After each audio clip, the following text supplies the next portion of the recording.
Bismillahirrahmanirrahim. Assalamualaikum warahmatullahi wabarakatuh. Salam sejahtera, selamat pagi, salam Malaysia Madani.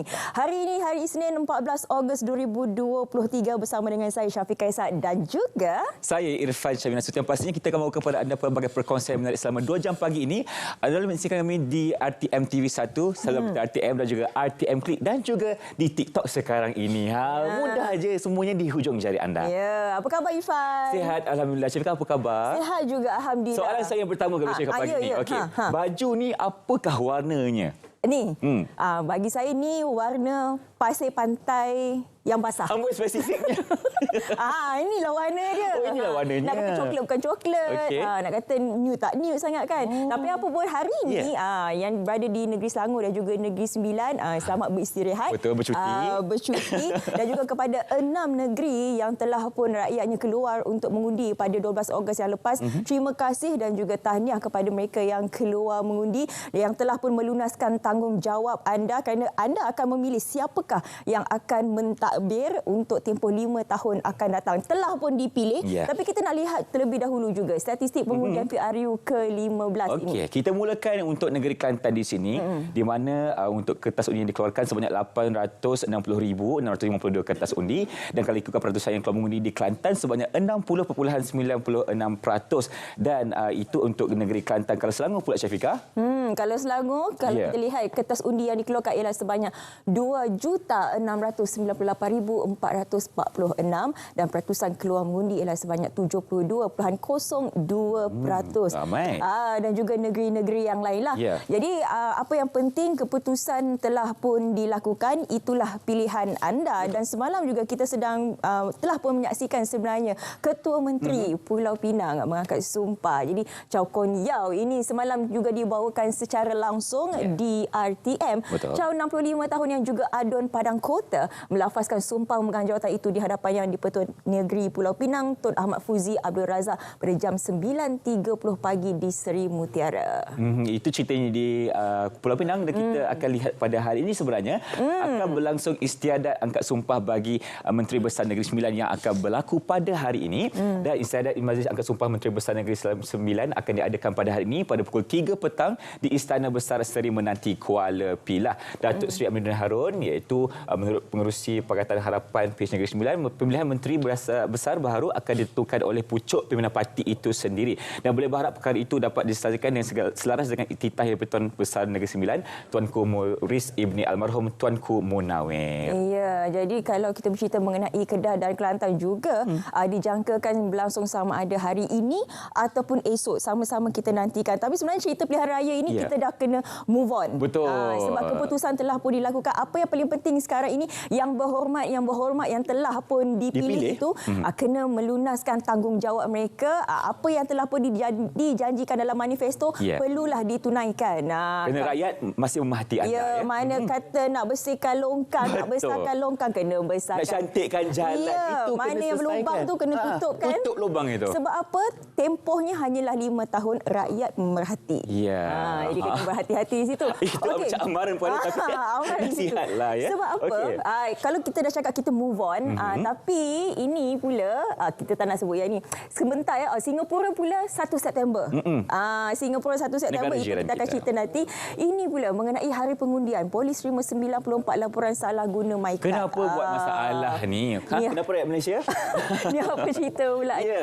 Okey, kenyataan Ketua Polis Negara Tan Sri Razarudin Husain menyebut Selangor merekodkan jumlah laporan tertinggi membabitkan kesalahan tersebut iaitu 48 kes kesalahan melibatkan Seksyen 7 Akta Kesalahan Pilihan Raya kerana menggunakan kad pengenalan orang lain. Ini bukan satu kesalahan yang besar sebenarnya sebab kita dah diberikan satu kad pengenalan sendiri, tetapi kita jangan menggunakan kad pengenalan orang lain untuk kita mengundi sebab itu akan menjadi satu kesalahan besar yang mungkin anda boleh dipenjarakan mengikut kesalahan Seksyen 7 tadi. Okey, itu berkaitan dengan apa yang menarik hari ini. Okey. Alright, kita akan berhenti berehat seketika terlebih dahulu kerana pastinya lepas ini kita akan bawa kepada anda pelbagai perkongsian yang menarik. Kita akan berhenti berehat seketika. Teruskan bersama kami dalam Selamat Pagi Malaysia selepas ini.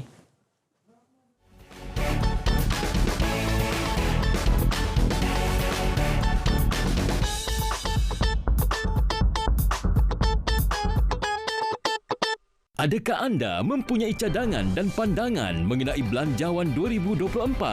Kongsikan bersama kami di belanjawan.mof.gov.my.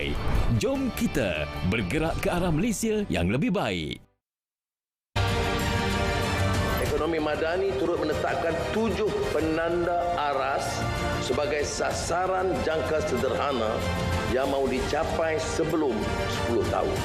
Pertama, Malaysia berada di kedudukan antara 30 ekonomi terbesar dunia. Kedua, indeks daya saing global di tangga ke-12 teratas dunia. Ketiga, peratusan pendapatan buruh mencapai 45% daripada keseluruhan pendapatan. Keempat, kadar penyertaan wanita dalam tenaga buruh mencapai 60%. Kelima, indeks pembangunan manusia di tangga 25 teratas dunia. Keenam, indeks persepsi rasuah di tangga 25 teratas dunia.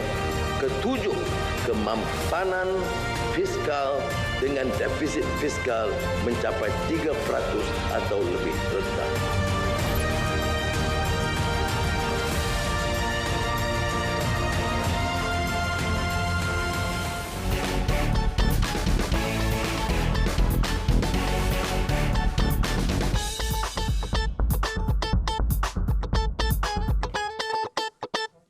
Kembali bersama kami dalam Selamat Pagi Malaysia bersama saya Irfan Syahmi Nasution. Mana Syafiqah ni ya? Syafiqah akan bersama dengan dua tetamu yang cukup istimewa untuk berkongsi kepada kita tentang topik yang cukup menarik untuk komentar SPM, iaitu praktis tempoh bicara perkasa Mahkamah Syariah. Pastinya ini memberikan satu gambaran menarik bagaimanakah praktis tempoh bicara itu dapat memperkasakan Mahkamah Syariah dan bagaimanakah ia dapat memberikan kesan yang positif kepada mereka yang terlibat dalam proses mahkamah itu. Jadi kita akan bersama dengan Syafiqah untuk teruskan dengan komentar SPM. Silakan Syafiqah. Ya, terima kasih Irfan. Lambat. Itulah di antara imej ataupun persepsi yang berlega-lega di minda rakyat apabila kita menyebut mengenai Mahkamah Syariah. Sejauh manakah kebenaran persepsi ini? Itu yang akan diperjelaskan oleh dua tetamu saya di studio. Saya perkenalkan terlebih dahulu.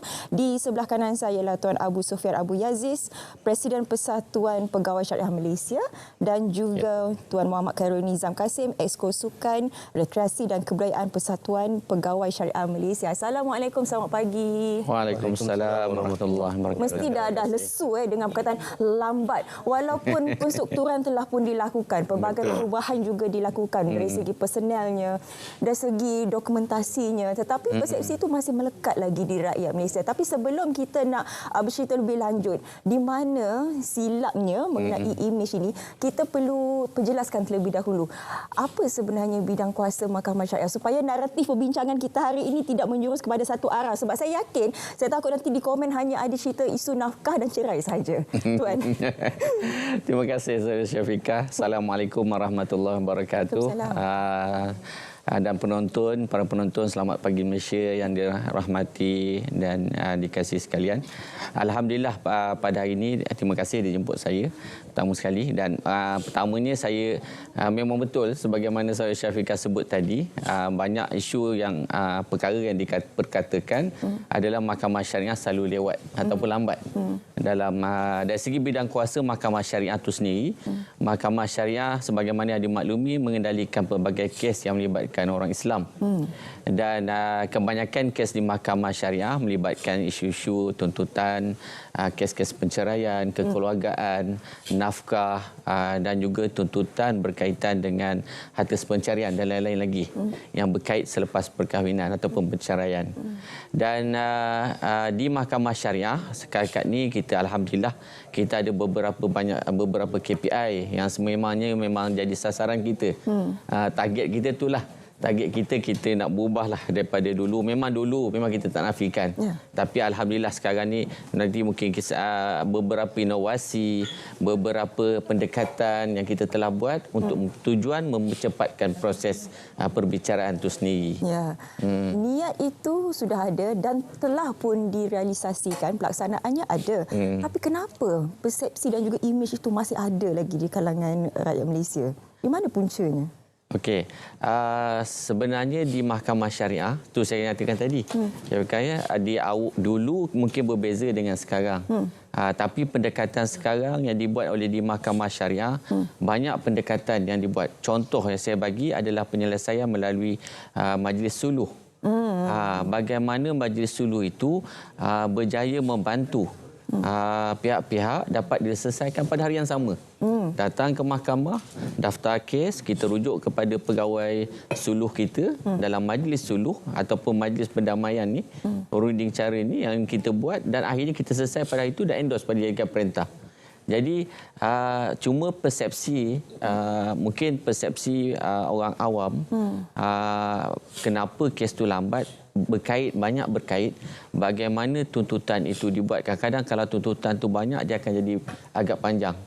Sebab perbicaraan hakim itu perlu meneliti setiap satu tuntutan yang dibuat di mahkamah syariah. Itu yang jadi proses itu akan jadi panjang.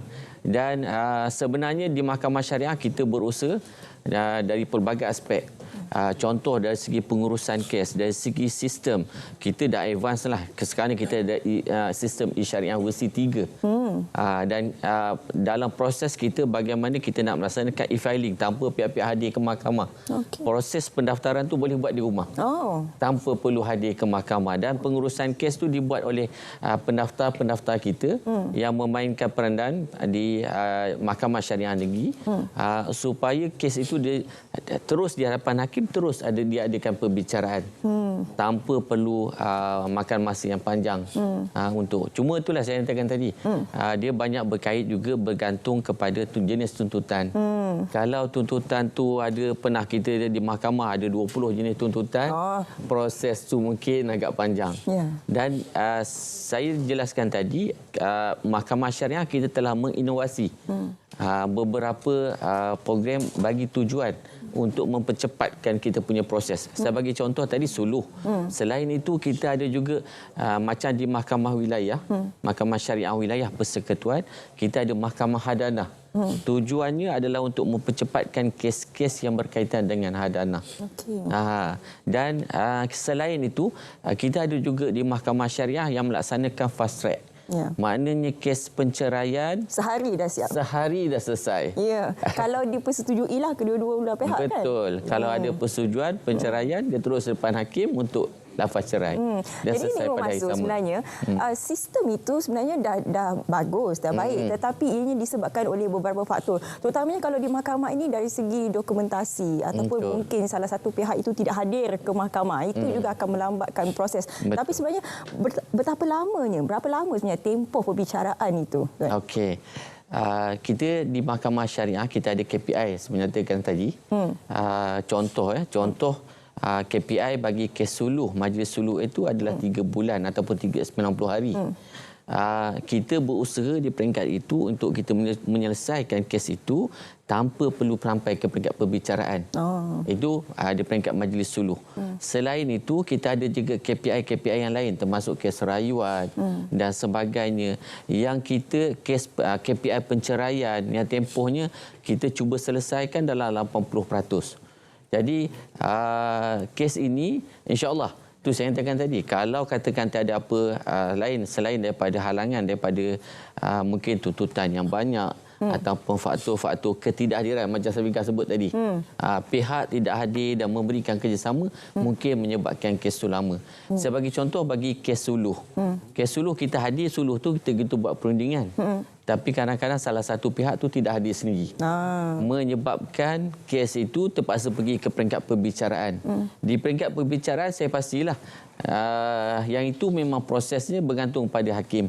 Sebab dia akan mendengar keterangan pihak-pihak. Okey, bila tidak hadir walaupun saman itu telah diberikan di tangan, dah pun diterima, akhirnya kes itu ditambah lagi tempoh masanya. Betul. Ini akan menjadi, kalau orang katalah terutamanya wanita, sebab selalunya wanita yang menjadi plaintiff dalam situasi ini. Dia kata zalimnya lah kepada wanita ni, sebab kalau contoh nak tuntut nafkah, lama nak dapat nafkah tu, macam mana tuan?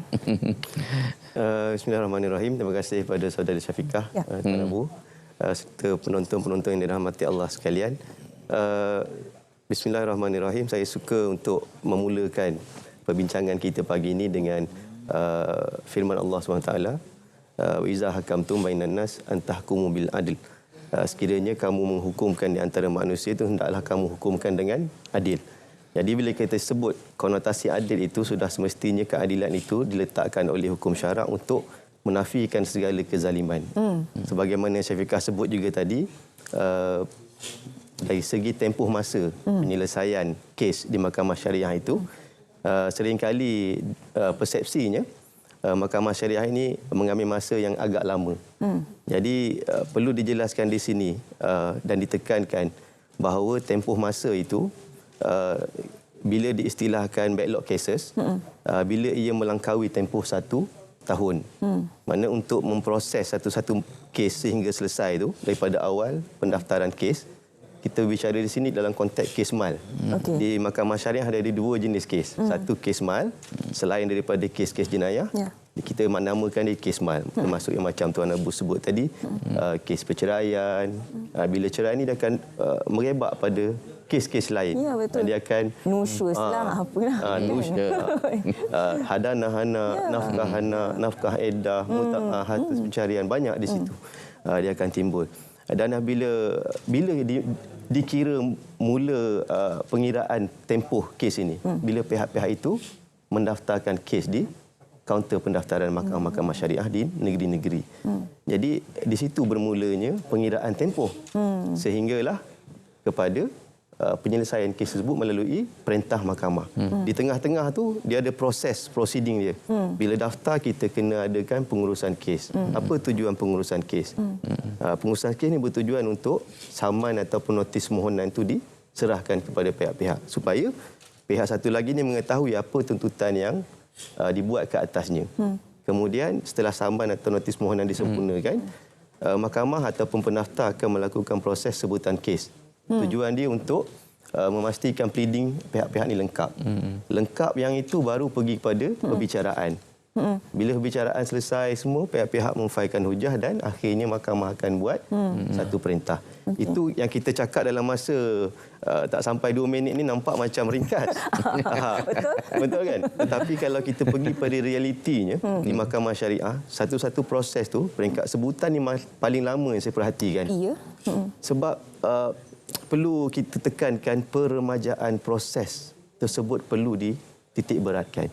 Kalau sekarang ni, kalau kita katakan penyempurnaan saman, penyata tuntutan, notis mohonan masih dibuat secara konvensional. Makna konvensional ni perlu diserah secara kediri.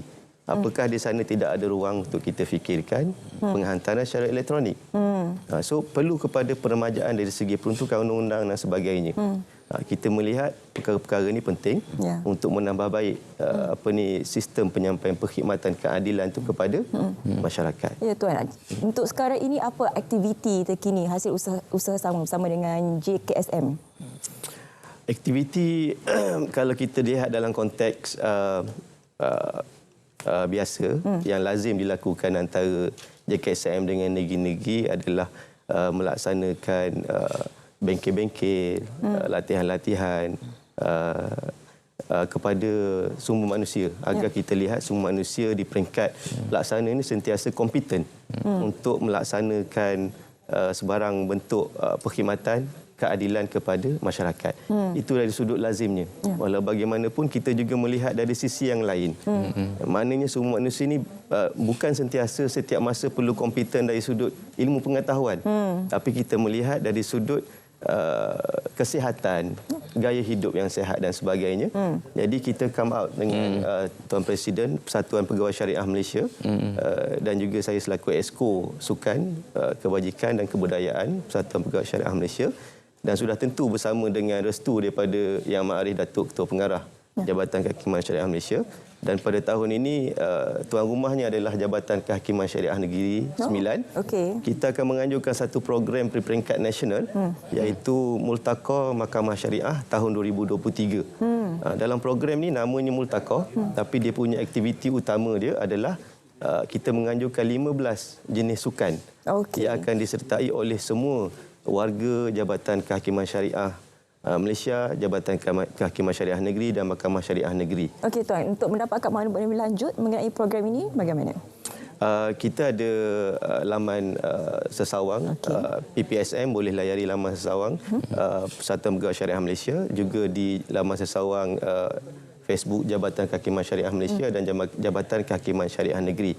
Dan kita wawar juga melalui medsos yang lain seperti TikTok dan sebagainya. Okey.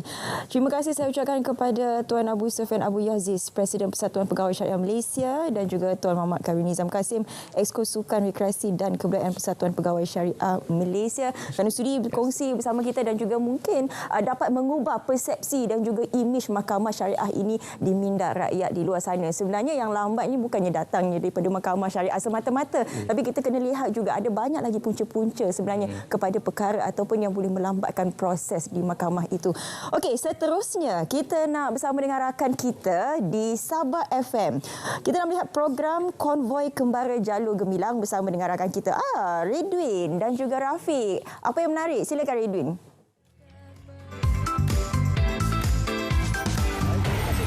Di Angkasa Puri. Selamat pagi Malaysia. Jadi bersama Edwin dan juga Rafiq langsung dari Konti Sabah FM. Betul. Pagi ini kami bawakan untuk anda seleksi pagi di negeri Bawah Bayu. Selamat pagi semua yang mendengarkan kami, yang menonton kami dan juga apa itu? Kami bawakan sesuatu menarik untuk anda lah. Jauh terbang ke negeri Bawah Bayu kan pagi ini. Betul. Jadi cerita kita pagi ini kita berkongsi berkenaan dengan Kembara Merdeka Jalur Gemilang ataupun singkatannya KMJG yang sedang berlangsung. Apa barang tu? Ini merupakan program yang dilaksanakan oleh Jabatan Penerangan dan kali ini kalau kita kongsikan konvoi Kembara Merdeka Jalur Gemilang bagi tahun ini akan menjelajah ke seluruh negeri Sabah melibatkan menarik. 66 perhentian dan juga 66 peserta. Ini sempena dengan Hari Kebangsaan Negara kita tahun ini iaitu 66 tahun. Betul. Jadi menggunakan 17 buah kenderaan dengan jarak keseluruhan iaitu 2,300 km. Wow. Adakah kau sanggup untuk berlayar begitu jauh? Syuk ini pusing satu Sabah. Betul, konvoi itu best kan men. Okey, Kembara kali ini bermula pada 6 Ogos lepas di daerah Tuaran dan dijadualkan tiba di perhentian terakhir iaitu perhentian ke-66 pada 20 Ogos di Institut Pendidikan Guru IPG Kampus Gaya Kota Kinabalu.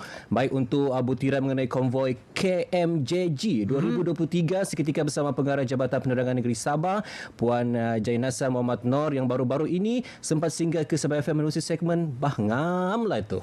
Tahun ini kita bergerak semula, kita akan menjelajah ke seluruh daerah di negeri Sabah, membawa misi untuk menyemarakkan serta menggelorakan lagi sambutan Hari Kebangsaan, Hari Merdeka dan seterusnya. Kita juga menggalakkan orang ramai untuk mengibarkan jalur gemilang sepanjang bulan Ogos yang bulan Merdeka ni hinggalah 16 September nanti sehingga Hari Malaysia di seluruh pelosok negeri Sabah. Diketuai oleh pengarah penerangan dan kemudiannya kita akan mulakan jelajah konvoi Kembara Merdeka kita mula 6 Ogos sehinggalah 20 Ogos 2023 dengan hentian sebanyak 66 hentian. 66. Merangkumi 2,300 km dengan penyertaan 66 orang peserta daripada 10 agensi kerajaan dan ini termasuk ada 2 rakan strategik Jabatan Penerangan. Dia sebenarnya angka 66 ni kita mengambil sempena ulang tahun ataupun sempena 66 tahun. 66 tahun negara kita merdeka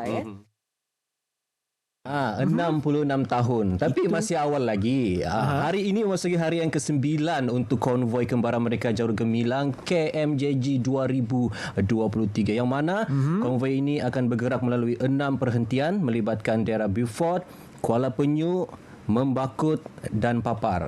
Jarak perjalanan kali ini ialah 180 km. Okey, kalau tadi Rafiq kongsikan hari ini bermula di Beaufort untuk lokasi yang terkini. Bermula 7.30 pagi tadi sudah pun berlepas. Mereka akan berada di daerah Papar lebih kurang 6 petang nanti. Jadi kalau kamu nampaklah kan durang ada limpas ni, konvoi ada limpas di kawasan kamu mungkin dari Beaufort menuju ke Papar, janganlah lupa untuk lambai ataupun berselisih dengan senang saja kamu mau tahu kalau macam mana konvoi ni kan. Konvoi konvoi ini panjang, kereta yang sama, warna yang sama, berkibar jalur gemilang. Sudah semestinya standby lah. meriah-meriah. Standby kibar jalur gemilang tu di kereta. Ini baru konvoi, belum lagi nanti. Baik. Baik, itu perkongsian yang kita bawakan pada anda dalam seleksi pagi untuk edisi hari ini. Kembara Merdeka Jalur Gemilang dari negeri Sabah. Jadi kita terus kembali bersama dengan rakan penyampai di Selamat Pagi Malaysia di Angkasa Puri. Jumpa lagi. Assalamualaikum, salam Malaysia Madani.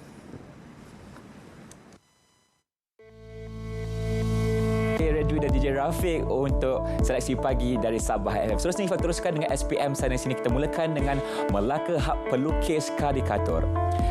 Pelukis karikatur dari seluruh dunia kini berpeluang berhimpun untuk berkarya di Melaka, negeri sejarah pada setiap tahun. Demikian hasrat pertumbuhan dunia karikatur Malaysia, Pedukar berikutan status Melaka sebagai tapak warisan dunia UNESCO. Ia bakal menjadi medan perhimpunan pelukis tempatan dan antarabangsa memperkenalkan karya masing-masing. Festival Karikatur Malaysia diselenggarakan seniman diraja Datuk Muhammad Nur Khalid Datuk Lat di Bandar Hilir. Lebih 70 karya daripada 77 karikatur dipamerkan melibatkan pelukis tempatan dan juga dari luar negara.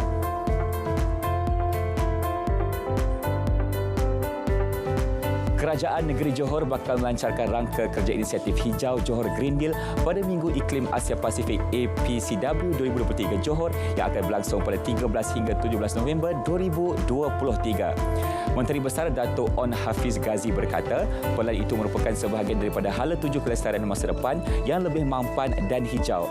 Antara pengisian dalam rangka Green Deal adalah agenda Johor Bersih. Beliau berkata demikian dalam sidang media Asia Pasifik Climate Week di Pusat Konvensyen Antarabangsa Persada Johor, Johor Bahru.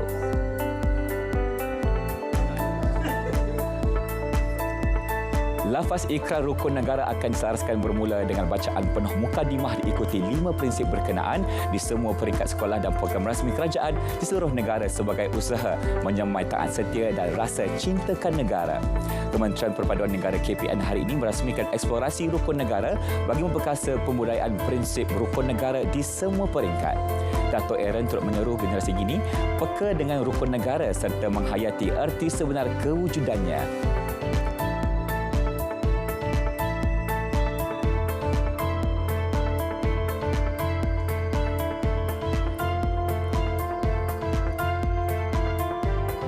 Baik, itulah berkaitan dengan SPM secara sini. Seterusnya, Ifan akan berikan peluang kepada Syafiqah untuk dengan segmen yang berikutnya. Silakan, Saudari Syafiqah. Okey, malam ini telemovie Hanya Johari Mengenal Manika, pastinya di TV2. Hari ini saya bersama dengan Tuan Pengarahnya Datuk Zulkifli M. Osman, juga pelakonnya Reza Hasbi dan juga Loga. Assalamualaikum, selamat pagi. Selamat pagi. Apa khabar? Alhamdulillah. Ya, saya tahu sejuk kan pagi-pagi ni kan.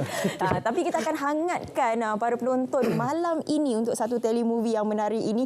Okey, kita terus pada Datuk mengenai telemovie ini. Apa penceritaannya? Pertama sekali dia punya tajuk adalah Hanya Johari Mengenal Maniam.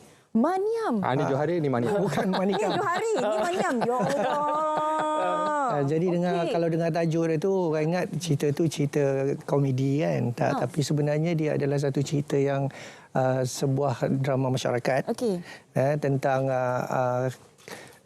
dua persahabatan daripada zaman sekolah lagi sampailah mereka berjaya lah menjadi usahawan dan juga menjadi YB bila dewasa. Jadi adalah beberapa isu yang berlaku lah dalam cerita ni, beberapa konflik yang berlaku daripada zaman remaja sehinggalah dewasa. Jadi kita bawakan Johari dan juga Maniam yang dibawakan oleh Reza dan juga Loga. Okey, mungkin boleh ceritakan sedikit perwatakan mengenai Johari ini bagaimana? Okey, Johari ni seorang orang kata sahabat kepada Maniam lah. Kata orang kampung. Sahabat kampung, sahabat sekolah. Diorang punya persahabatan ni bukannya setakat sahabat je, diorang dah macam adik-beradik dah. Wah. Main sama-sama, gaduh sama-sama, tak berbaju sama-sama kan. BFF lah ni. Kan? Jadi dia ni sangat penyayang. Apa yang segala apa benda yang kena dekat si Maniam ni tak apa, dia kena pun tak apa. Orang kata cubit per kiri per kanan terasa lebih kurang macam tu. So sweet betul. Sampai contoh kan, masa kat sekolah tu kalau kata dia tak buat kerja sekolah kan. Johari yang tolong buat kan. Sebab Johari ni tak nak dia kena marah. Tak nak dia kena rotan. Kalau dengar macam tu saya pun nak berkawan dengan Johari. Kan baik betul Johari. Logam pula bagaimana? Watak saya ni pula watak yang agak orang kata dramatik sangatlah sebab background family yang miskin. Okey. Dan saya ada seorang ibu bapa saya daripada background dia penoreh getah dan kemiskinan menyebabkan saya melalui liku-liku hidup yang susah. Di mana Johari inilah yang tempat saya bersandang. Tempat so saya luahkan semua perasaan saya, semua masalah-masalah keluarga saya, semua inilah satu-satunya sahabat yang menolong saya. Kita panggil bromance. Bro semangat bro. Okey, apa sebenarnya mesej yang cuba diangkat untuk telemovie ni Datuk? Okey, pertama sekali skrip ditulis oleh saya. Okey. Pertama sekali saya fikirkan tentang perpaduan. Itu yang paling penting sebab bila saya menghantar cadangan ini kepada pihak RTM, kemudian didapati yang jarang ada cerita dah kebelakangan ini tentang perpaduan dan mungkin boleh dikatakan masa yang paling sesuai lah sekarang ini. Dengan keadaan kita tahulah keadaan macam mana sekarang. Jadi di sinilah saya nak portraykan tentang kehidupan sebenarnya. Sebenarnya kalau kita zaman saya sekolah dulu sampai sekarang pun kita tak ada benda-benda yang orang kata jauh daripada orang kata kita mengasing-asingkan tentang kita punya bangsa ke apa. Jadi itu yang saya ketengahkan. Kita banyak sebenarnya berkawan dengan bangsa-bangsa yang lain kan. Jadi saya menggalakkanlah. Saya nak menggalakkan supaya kita berbalik kepada perpaduan apa yang kita pegang selama ni. Okey. Yalah, dia bersesuaian juga dengan bersempena bulan kebangsaan ini dan juga apa yang selalu kita wawarkan kepada rakyat Malaysia agar kita tidak menyentuh mengenai 3R itu. Jadi kalau kita boleh lihat kat sini memang rapat betul lah sebab hanya Johari yang mengenal Maniam. Dan Maniam juga menjadi bersandar kepada Johari. Selain daripada Reza dan juga Logat, siapa lagi pelakon yang terlibat dalam telemovie ini? Antaranya Mubarak Majid. Sheila Mambo. Okey. Dan ada pelakon ramai sebenarnya dan salah satu yang menarik dalam cerita ni pun kita ada kita establishkan satu scene tarian tu berbentuk macam Hindu adakah di sebalik getah bawa getah ada dengan semua penari-penari semua memang kita train kalau kita tengok kat TV tu kan.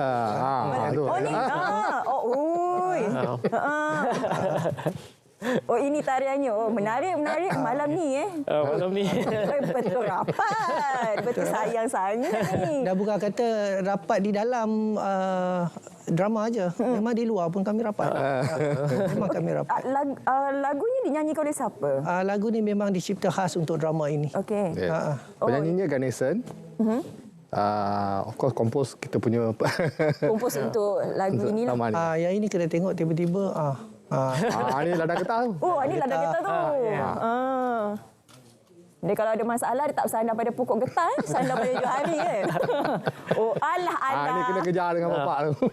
Oh, kelakar. Yang satu perkara yang saya rasa agak special juga ni Loga ni kalau kita tahu umur dia saluran berapa mengundi. Kita tahu saluran berapa. Tapi dia boleh bawa watak daripada zaman remaja sekolah sampai ke dewasa. Babak menyanyi, menari, uling-guling tadi itu menarik. Tapi apa lagi yang menarik dalam telemovie ni? Mungkin babak yang tak boleh dilupakan kalau Reza sendiri. Macam saya sebab macam mana nak cakap watak kebudak-budakan tu. Kan sebab saya pun tak sangka dia macam bila dia bawa watak tu kan. Dia seorang yang dewasa kan. Sekarang saya memang nak tahulah saluran berapa. Kan dia sangat-sangat menjadi bila dia orang dah buang ni apa semua kan. Sangat macam tak sangka jadi macam ni mudanya kan. Omeng lah ni dalam movie ni. Okey.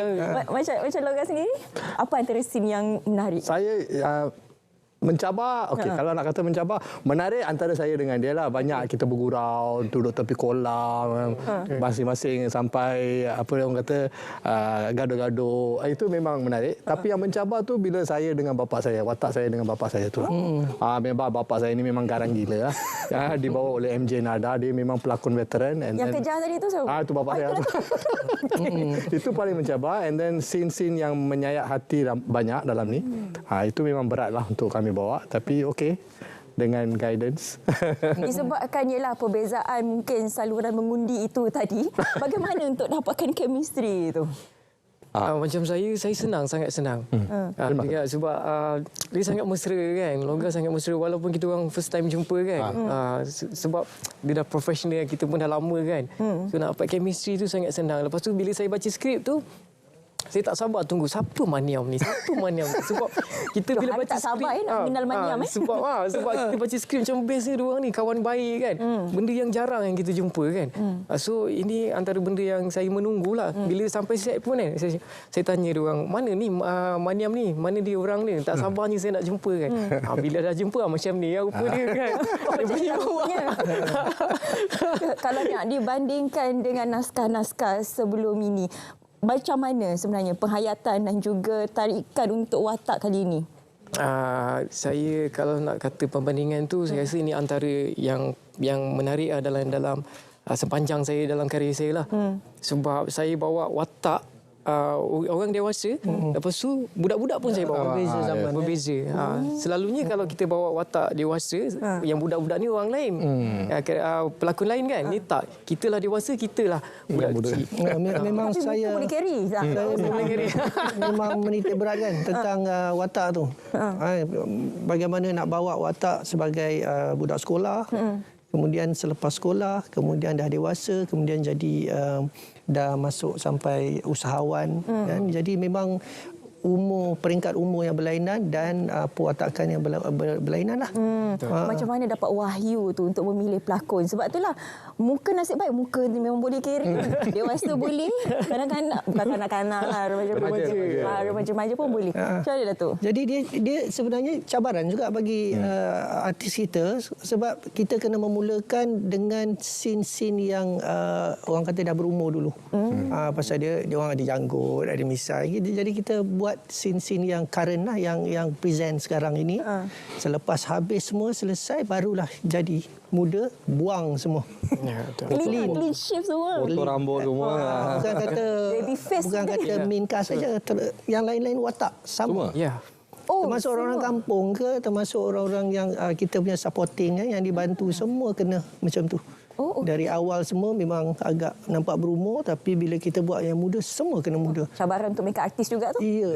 Kita ada 3 makeup artis. 3 makeup artis.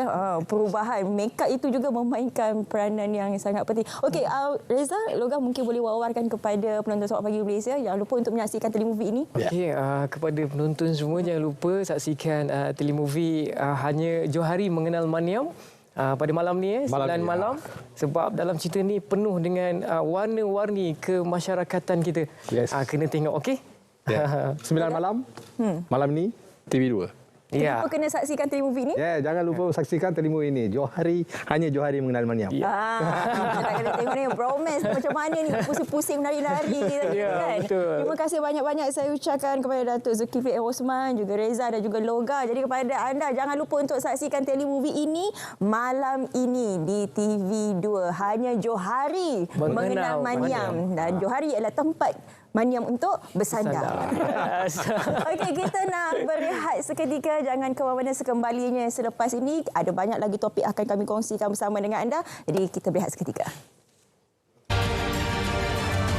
Kita perlu mengantarabangsakan syarikat pemula, startup dan PKS tempatan. Kerajaan akan menumpukan usaha ini,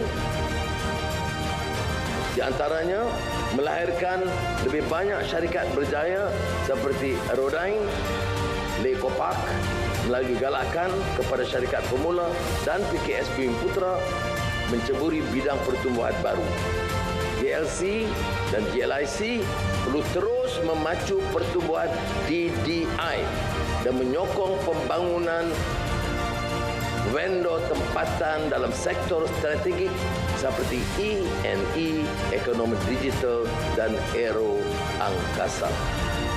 Ini tugas GLC dan GLIC. Kedua, meningkatkan pembiayaan bagi memacu pertumbuhan ekspor termasuk program pembangunan syarikat pertengahan serta geran pembangunan pasaran MDG oleh Matrade dengan peruntukan tambahan 20 juta ringgit.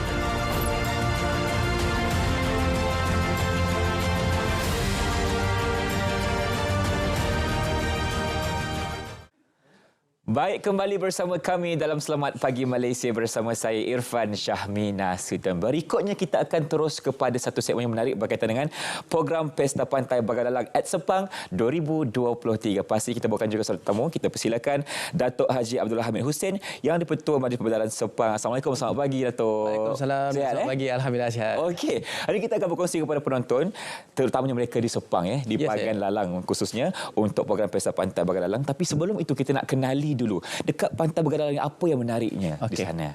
Silakan. Terima kasih kepada Cik Irfan, terima kasih kepada RTM. Jadi untuk mungkin ramai yang telah maklum bahawa Pantai Bagadalang merupakan sebuah pantai yang cantik. Saya setuju. Yang ada di negeri Selangor.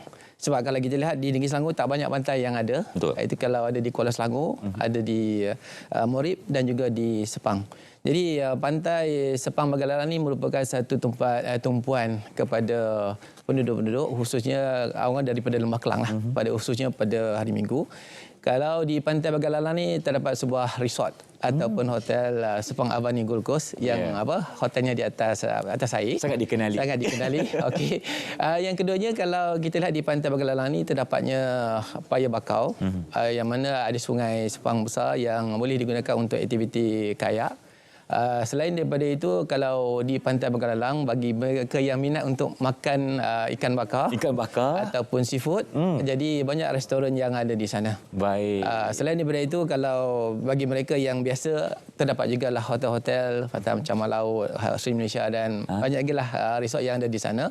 Jadi di Pantai Bagadalang ini pada kebiasaannya lah pantainya itu agak lebar dan pada waktu air surut sehingga 400 meter ke laut boleh berjalan sampai ke sana lah. Oh, boleh sampai ke sana Sampai ke Selalunya waktu tu pukul berapa tu yang untuk kita boleh jalan jauh ke laut tu? Dia ikut waktulah sebab air pasang surut ni dia ada mengikut jadualnya lah. Jadi saya tak dapat bagi tahu bila. Tapi kebiasaannya bila air surut, that mean kita boleh pergi sampai ke tengah laut sana lah. Dia pantai yang luas. Di pantai tu boleh kita guna untuk main layang-layang, boleh untuk buat istana pasir dan sebagainya lah. Jadi boleh bermain di pantai. Ya, itu aktiviti yang kita boleh lakukan bersama dengan keluarga Ya, saya. dengan rakan-rakan juga. Dan kalau kita lakukan Pantai Bagadalang ni, ialah kalau kita nak pergi Langkawi jauh sangat kan. Orang di Lembah Kelang ni boleh sama ramai untuk memeriahkan kawasan di sekitar Pantai Bagadalang tersebut. Okey, mungkin Datuk boleh kongsikan juga antara pembangunan terbaru yang telah dilakukan di Pantai Bagadalang khususnya. Okey, pembangunan yang terbaru di Pantai Bagadalang, kita ada sebuah pusat informasi yang mana boleh digunakan untuk memberi maklumat kepada pengunjung-pengunjung pantai sana. Dan kita juga ada alat siar raya yang boleh memberi apa-apa info kecemasan ataupun maklumat aktiviti.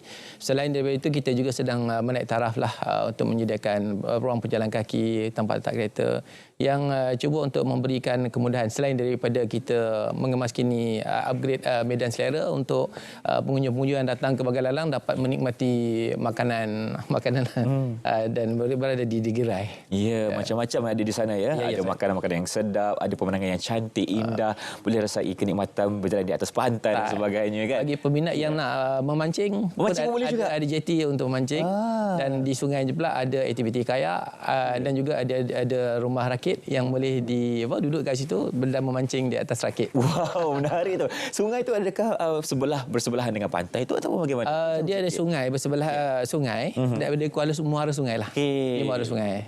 Maksud di tepi sungai tu ada Paya Bakau yang boleh dinikmati lah keindahan menyusuri sungai. Kita boleh buat aktiviti memancing, berakit dan sebagainya.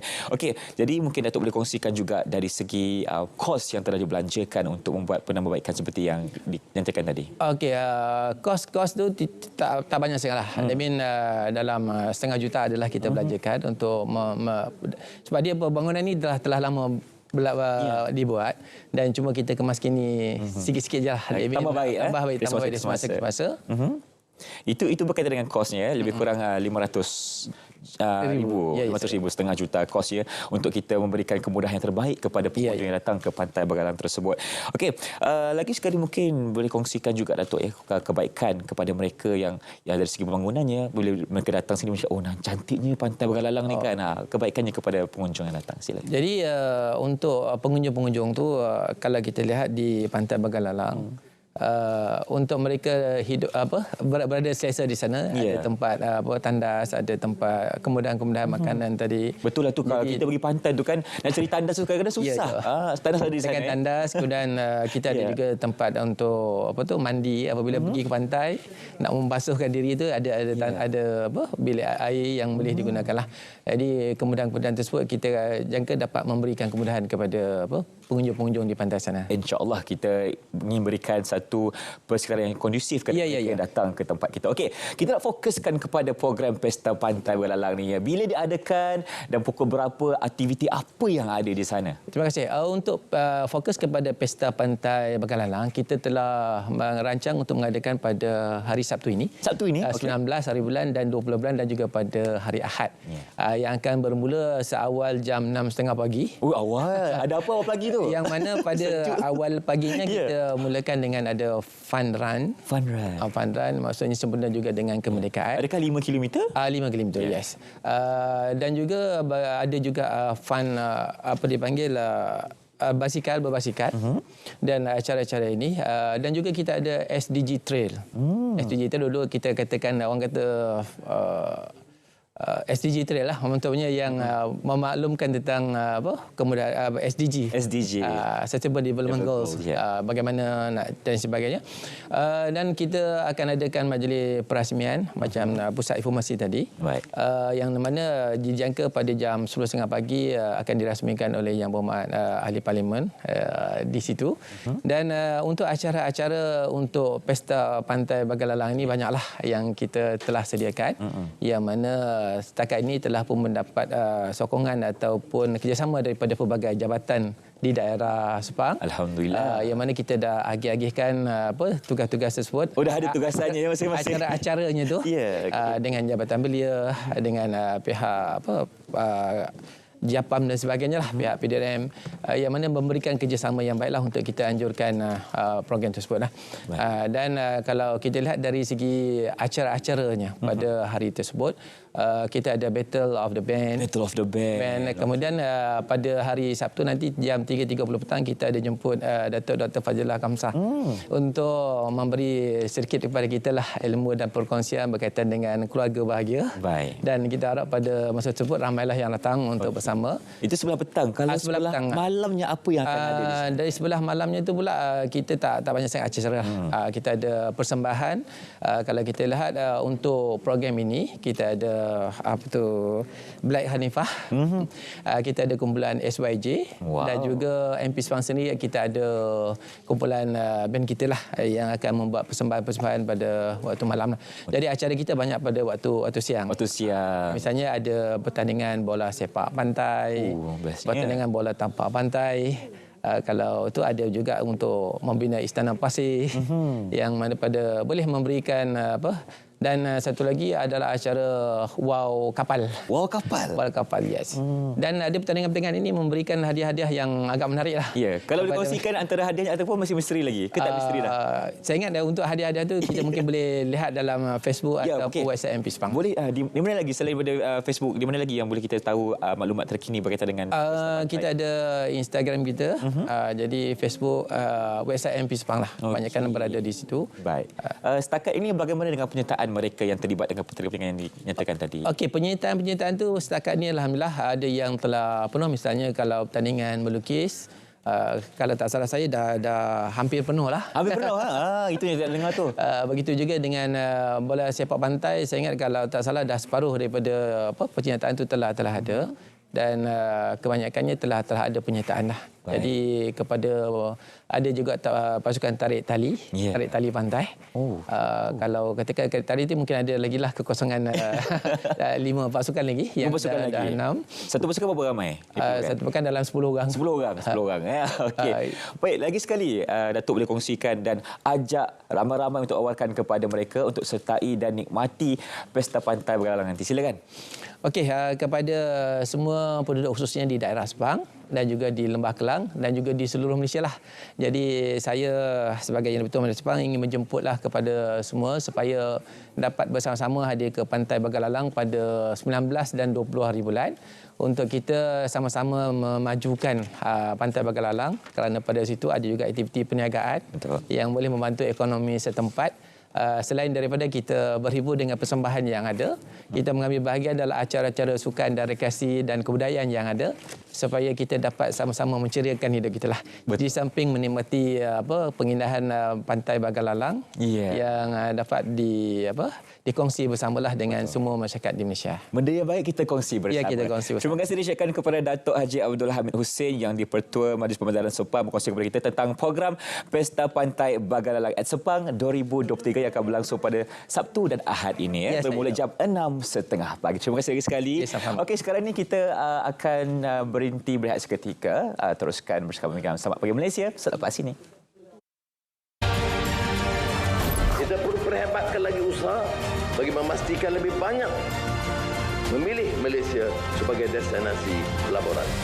Tumpuan akan diberikan bagi memperkukuh agensi galakan pelaburan di bawah MAIDA dengan tumpuan untuk mempergiatkan usaha menarik pelaburan dengan mudah cara urusan pelabur secara lebih proaktif.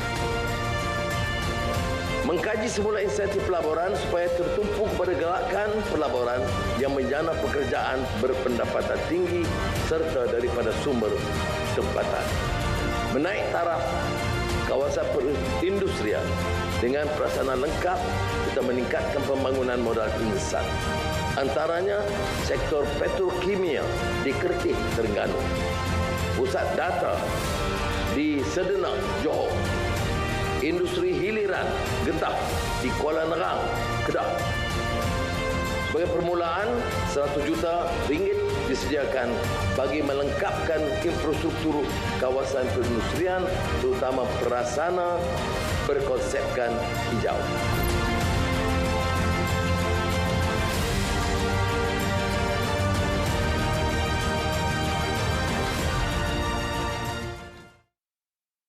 Okey, antara yang terus diperkasakan oleh kerajaan perpaduan ini khususnya ialah berkaitan dengan sains dan juga teknologi. Betul. Jadi hari ini kita akan memberikan fokus kepada peranan teknologi dan inovasi mendepani cabaran negara. Dan untuk mempicikan mengenai perkara ini, kita bawakan yang paling tepat sekali bersama dengan kita, Menteri Sains, Teknologi dan Inovasi Yang Berhormat Chang Lih Kang. Selamat pagi. Selamat pagi. Sihat ya? Sihat.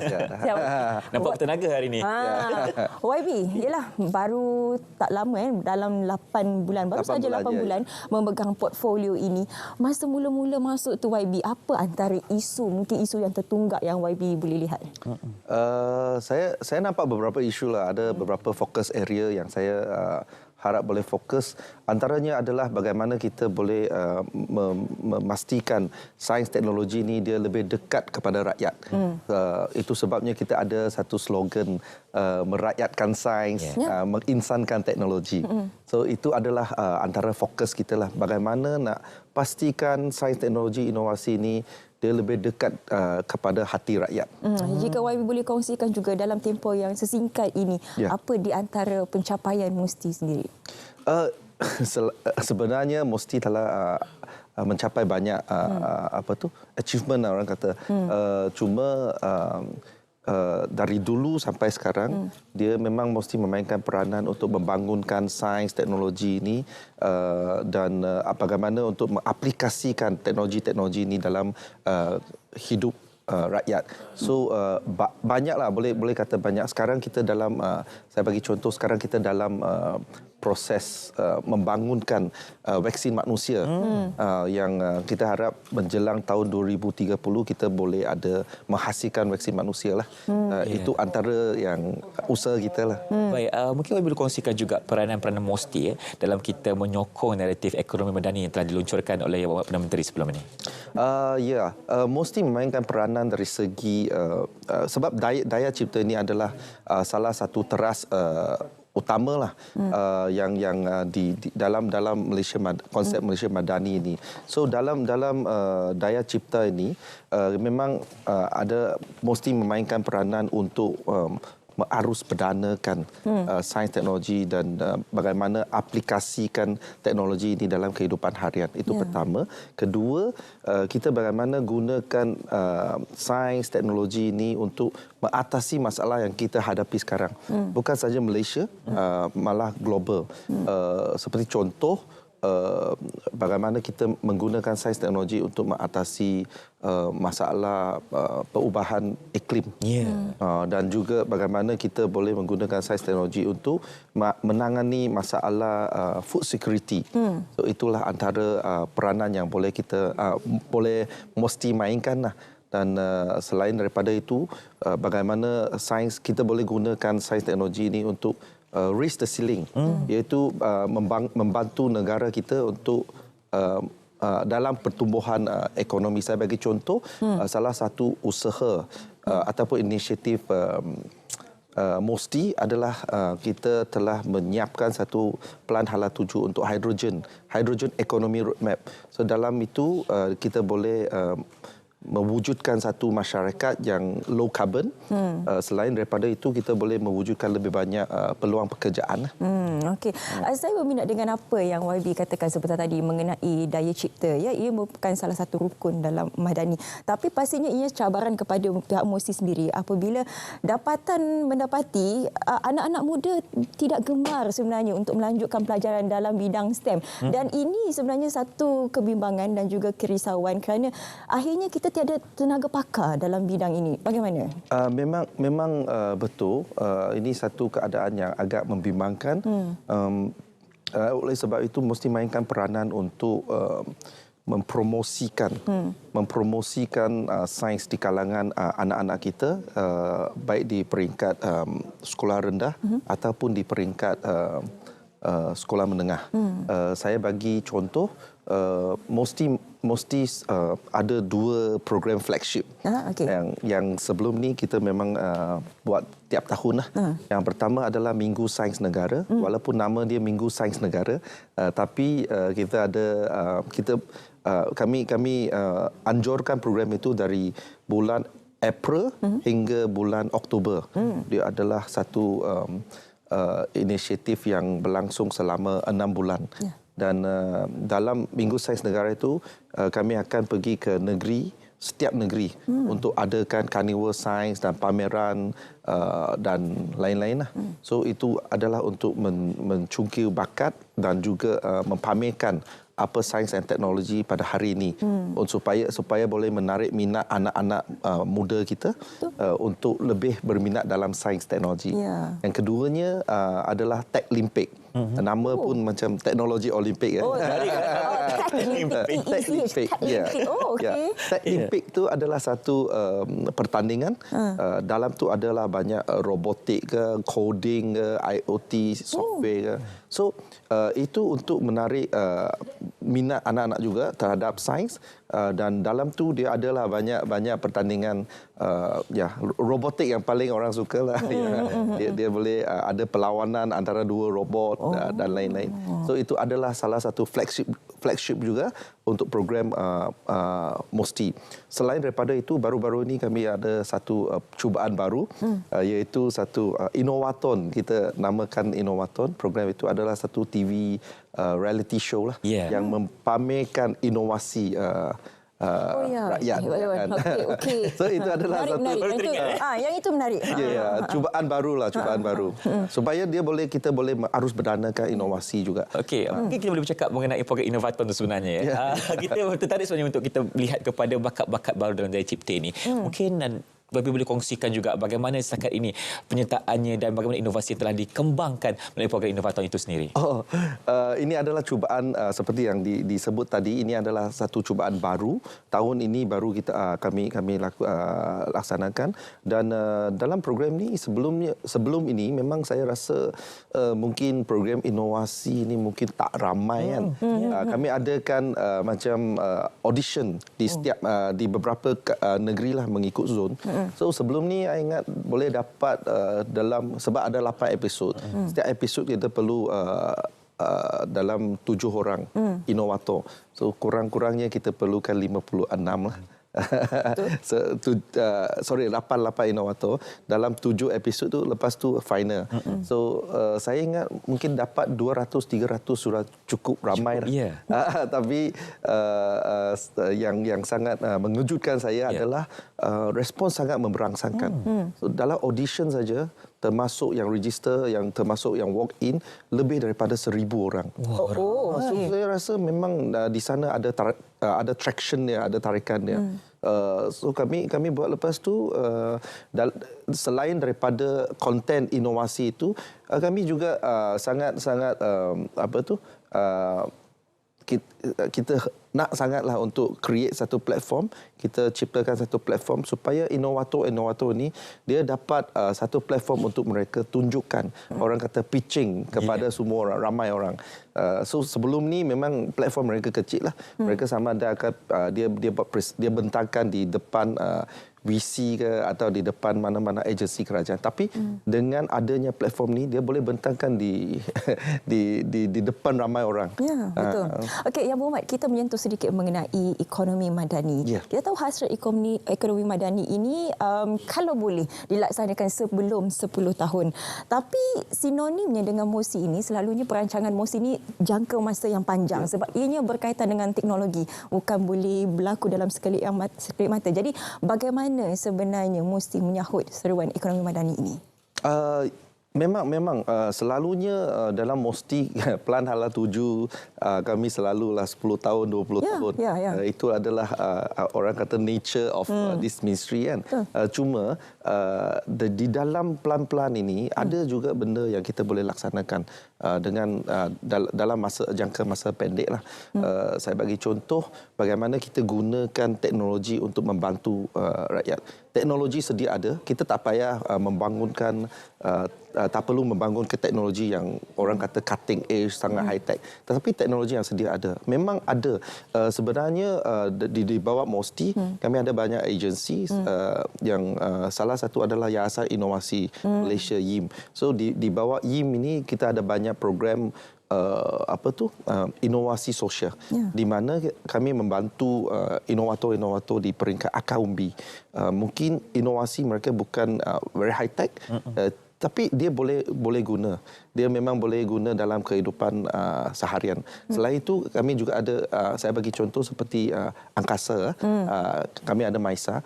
Kami mereka satu aplikasi menggunakan teknologi angkasa ni, satelit ini untuk mencari mana tempat ada ikan. So dia membantu nelayan dari segi itu. So ini adalah contoh-contoh bagaimana teknologi boleh diaplikasikan dalam kehidupan seharian rakyat. YB, bercakap berkenaan ekonomi ni, sebenarnya Malaysia sedia maklum telah menduduki tangga ke-20 dalam strong status ranking untuk kita memperkasa lagi syarikat pemula khususnya. Jadi apa yang kita boleh lakukan mesti di sini untuk kita sama-sama meningkatkan lagi ranking kita dan usaha kita untuk memperkasa ramai lagi syarikat pemula yang dapat memberikan manfaat kepada ekonomi Malaysia khususnya. Tentang startup ini memang kami ada satu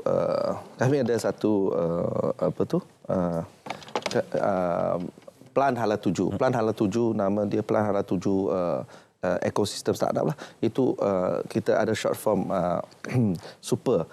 Cuma dia perlukan satu ekosistem yang sempurna di mana startup ini dia memang boleh membantu kita untuk merancangkan lagi ekonomi negara. So dia satu ekosistem tu dia perlu dari banyak segi lah. Yang pertama, bagaimana kita nak mempromosikan ataupun arus berdanakan inovasi. Itu penting. Sekiranya inovasi tidak menjadi arus berdana dalam masyarakat kita, dia inovator kita tak ramai. So kita kena make sure inovasi itu dia jadi sangat popular di kalangan rakyat. So tadi adalah salah satu inovaton adalah salah satu usahalah untuk arus berdanakan inovasi. Yang kedua, startup ini kami memang banyak memberikan tumpuan dalam bagaimana kita membantu startup kita dengan linkkan startup dengan kerajaan dan juga corporate.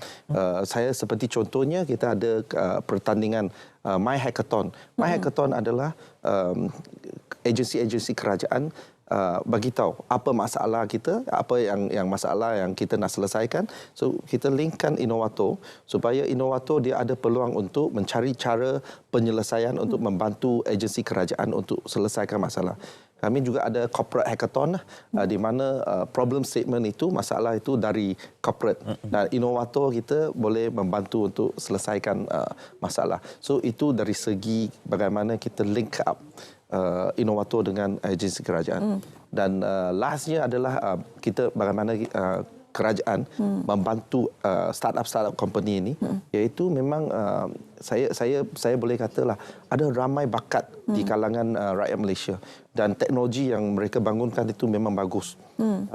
Malangnya selama ini mungkin kita belum memberikan tumpuan yang cukup ataupun perhatian cukup terhadap mereka. So kerajaan sekarang baru lancarkan satu My STI. Dia adalah satu penandaan logo. So sekiranya startup ini dia register, dia dapat logo itu, iaitu ini adalah homegrown technology. Semua teknologi dari tempatan dan memang adalah konten teknologi dia semua okey. Kita akan masuk dalam satu senarai inventory di mana semua government procurement itu, perolehan kerajaan itu, dia akan memberikan keutamaan kepada syarikat-syarikat tempatan startup, teknologi startup tempatan. So ini adalah juga satu cara untuk kita membantu syarikat-syarikat pemula kita lah. Ya, di bawah kerajaan perpaduan ini jelas kita nampak naiknya minat pelabur-pelabur asing untuk datang ke Malaysia. Jadi ini juga memerlukan satu persediaan dan juga persiapan daripada pihak kita untuk pihak MOSTI sendiri untuk menerima pelabur-pelabur ini. Bagaimana? Yalah, kita seperti yang kita sedia maklum, pelaburan ini lebih pada MITI. Tapi MOSTI kami juga perlu buat persediaan sebab kami nak jadi kita nak jadi satu negara maju pada menjelang tahun 2030 dan satu negara pengeluar teknologi. So yang pelabur yang kami menarik itu adalah tarik itu adalah syarikat-syarikat yang lebih berteraskan teknologi dan inovasi. So kita tak tarik syarikat yang labor intensif seperti contoh. So untuk memastikan supaya kita ada bakat yang mencukupi untuk syarikat-syarikat pelabur asing teknologi tinggi ini masuk, MOSTI bersama dengan KPM pendidikan dan KPT pengajian tinggi dan juga sumber manusia kementerian, beberapa kementerian ini kami akan mewujudkan satu jawatankuasa bersama STEM. So STEM education seperti yang disebutkan tadi memang lebih kurang minat lah sebelum ni. Memang anak-anak kita dia kurang minat dalam science stream kan. So ini adalah salah satu usaha untuk kita membangunkan baliklah ataupun menarik balik minat dari anak-anak kita lah dalam science stream. So dia melibatkan beberapa kementerian dan termasuk MOSTI lah. Ya, itu sebenarnya yang kita risaukan kerana anak-anak muda ini lebih berminat dengan industri ataupun sektor gig ekonomi dan akhirnya kita kurang tenaga pakar dan kalau ada pun tenaga pakar kita hilang mereka kerana mereka ni bekerja di luar negara. Itu pula satu isu yang berbeza yang jadi bagaimana mungkin kita boleh kaitkan juga dengan sumber manusia isu mengenai gaji ini kerana belajarnya penat lagi-lagi kejuruteraan engineering tak habis-habis belajar misalnya, tapi akhirnya bila keluar gajinya sama rata dengan yang lain. Betul. Ini adalah salah satu masalah yang kita hadapi dan bagi Mosti sekarang memang kami menggalakkan supaya industri-industri terutamanya industri tradisional yang sebelum ini mereka menggunakan banyak tenaga kerja manusia tu dia upgrade. Dan saya bagi contoh seperti industri pertanian. Sektor pertanian ni dia memang agak tradisional lah. Sebelum ni gunakan banyak manpower dan kalau yang petani itu dia boleh upgrade sistem. Katakan kita pakai sensor, pakai IoT, semua drone kan. Okey, dia akan mengurangkan kebergantungan kami terhadap sumber manusia. Pada masa yang sama itu adalah untuk kerja-kerja labor intensif. Tapi pada masa yang sama kita perlu pekerja baru yang dia ada skill set yang baru yang dia boleh maintain ataupun dia kendalikan sistem IoT, sistem sensor itu. So dia pada masa yang sama kita kurangkan kebergantungan pada pekerja asing dan pada masa yang sama juga kita menambah permintaan untuk kerja-kerja kemahiran tinggi. So dengan itu saya rasa dia boleh mengurangkan kalau tidak menyelesaikan masalah yang gaji terlalu rendah dan because kalau kita bandingkan gaji kalau kebanyakan pekerjaan itu dia lebih intensif, kita akan race to the bottom. Mana negara yang bagi gaji lebih rendah, dia yang labor intensive company ni dia akan masuklah. Tapi sekarang kita nak tarik pelabur yang teknologi tinggi. Perlukan tenaga kerja yang berkemahiran tinggi. So kita kena menambah permintaan untuk pekerja-pekerja berkemahiran tinggi. Isu gaji tu kita akan tanya kepada Timbalan Menteri selepas ini. Ya. Okey. Sebenarnya menarik untuk perkongsian YB hari ini untuk kita berkongsi berkaitan dengan dunia kita di Malaysia ini berkaitan dengan teknologi dan juga inovasi dan kita mengharapkan yang keadaan negara kita sebagai membangun ini dapat membuka mata ramai orang untuk kita meneruskan lagi agenda kita dalam aspek dalam konteks teknologi dan juga inovasi. Terima kasih diucapkan kepada YB Chang Lee Kang, Menteri Sains dan Teknologi dan Inovasi untuk perkongsian pada hari ini. Seterusnya kita akan cerita pagi Negeri Sembilan bersama dengan rakan pelapor kita di sana, Nur Zuhairah Muhammad Samri untuk inisiatif Perlahan Ekonomi Digital Jendela di Negeri Sembilan. Silakan. Ya, baik, terima kasih. Assalamualaikum dan selamat pagi Malaysia. Pelan Jalinan Digital Negara, Jendela akan terus memberi manfaat jaringan telekomunikasi dan juga liputan rangkaian yang berkualiti khususnya buat rakyat di Negeri Sembilan ini. Jadi untuk berkongsi lebih lanjut mengenainya, bersama saya ketika ini Pengarah Suruhanjaya Komunikasi dan Multimedia MCMC Negeri Sembilan, Muhammad Khairil Naim Osman. Assalamualaikum, apa khabar Encik? Waalaikumsalam. Baik Encik, mungkin Encik boleh kongsikan profil telekomunikasi di negeri ini khususnya bagi kadar langganan dan juga penembusan jalur lebar. Di Negeri Sembilan, mungkin saya kongsikan kadar langganan dan penembusan jalur lebar setakat suku pertama 2023 untuk jalur lebar mudah ahli adalah 144% untuk per 100 penduduk dan untuk jalur lebar talian tetap adalah 43% per 100 premis lah. Ini menyebabkan ataupun kita mudahkan adalah jalur lebar mudah ahli adalah sejumlah 1.77 juta langganan dan jalur lebar talian tetap adalah sebanyak 160,000 langganan lah. Ini melalui langganan ini secara mungkin saya kongsikan adalah liputan secara menyeluruh di Negeri Sembilan lah. Setakat suku kedua 2023 di Negeri Sembilan mempunyai kadar liputan 4G atau internet sejumlah 98.2%. Okey, baik Encik Naim, mungkin perkembangan inisiatif Jendela ini setakat inilah di Negeri Sembilan. Di Negeri Sembilan kita ada untuk membina sejumlah 93 menara baharu infrastruktur di kawasan bandar, luar bandar dan pinggir bandar. Dan daripada 93 itu alhamdulillah semuanya telah selesai orang kata on air, ready for service. Hanya berbaki daripada 25 sahaja yang masih belum disiapkan lah, yang kita sasarkan dalam masa terdekat ataupun akan datang ni lah. Mungkin saya kongsikan daripada seluruh infrastruktur di Negeri Sembilan semuanya telah dinaik taraf daripada 3G kepada 4G yang kita anggarkan hampir 100%. Berbaki lagi hanyalah 5 sahaja yang masih belum dinaik taraf, mungkin kerana bencana, contohnya fiber cut ataupun akses lah. Namun sekiranya persiapan bencana ini telah diselesaikan dan kita boleh meletakkan semuanya dalam rangkaian 4G 100% lah. Encik Khairil, mungkin kelajuan internet untuk setelah inisiatif jendela ini diwujudkan? Kelajuan internet kita harapkan adalah apabila kita banyak membina menara, adalah lagi banyak liputan akan dibuat. Jadi ini dahulunya sebelum ini adalah 96% dan hari ini telah meningkatkan sebanyak 98% kawasan internet di kawasan berpenduduk lah di Negeri Sembilan. Dari segi kelajuan kita menaik taraf menara-menara yang ada, contohnya dulunya 3G kita naikkan kepada 4G, seterusnya kita membina ruang untuk infrastruktur seperti rangkaian 5G untuk meningkatkan lagi kelajuan. Jadinya kalau kata hari ini kita membuat speed test ataupun kita buat ujian kelajuan di kawasan Ulu Pondok ini, dia telah meningkat daripada zero ataupun tiada liputan menjadi sehingga purata 90 Mbps di kawasan ini.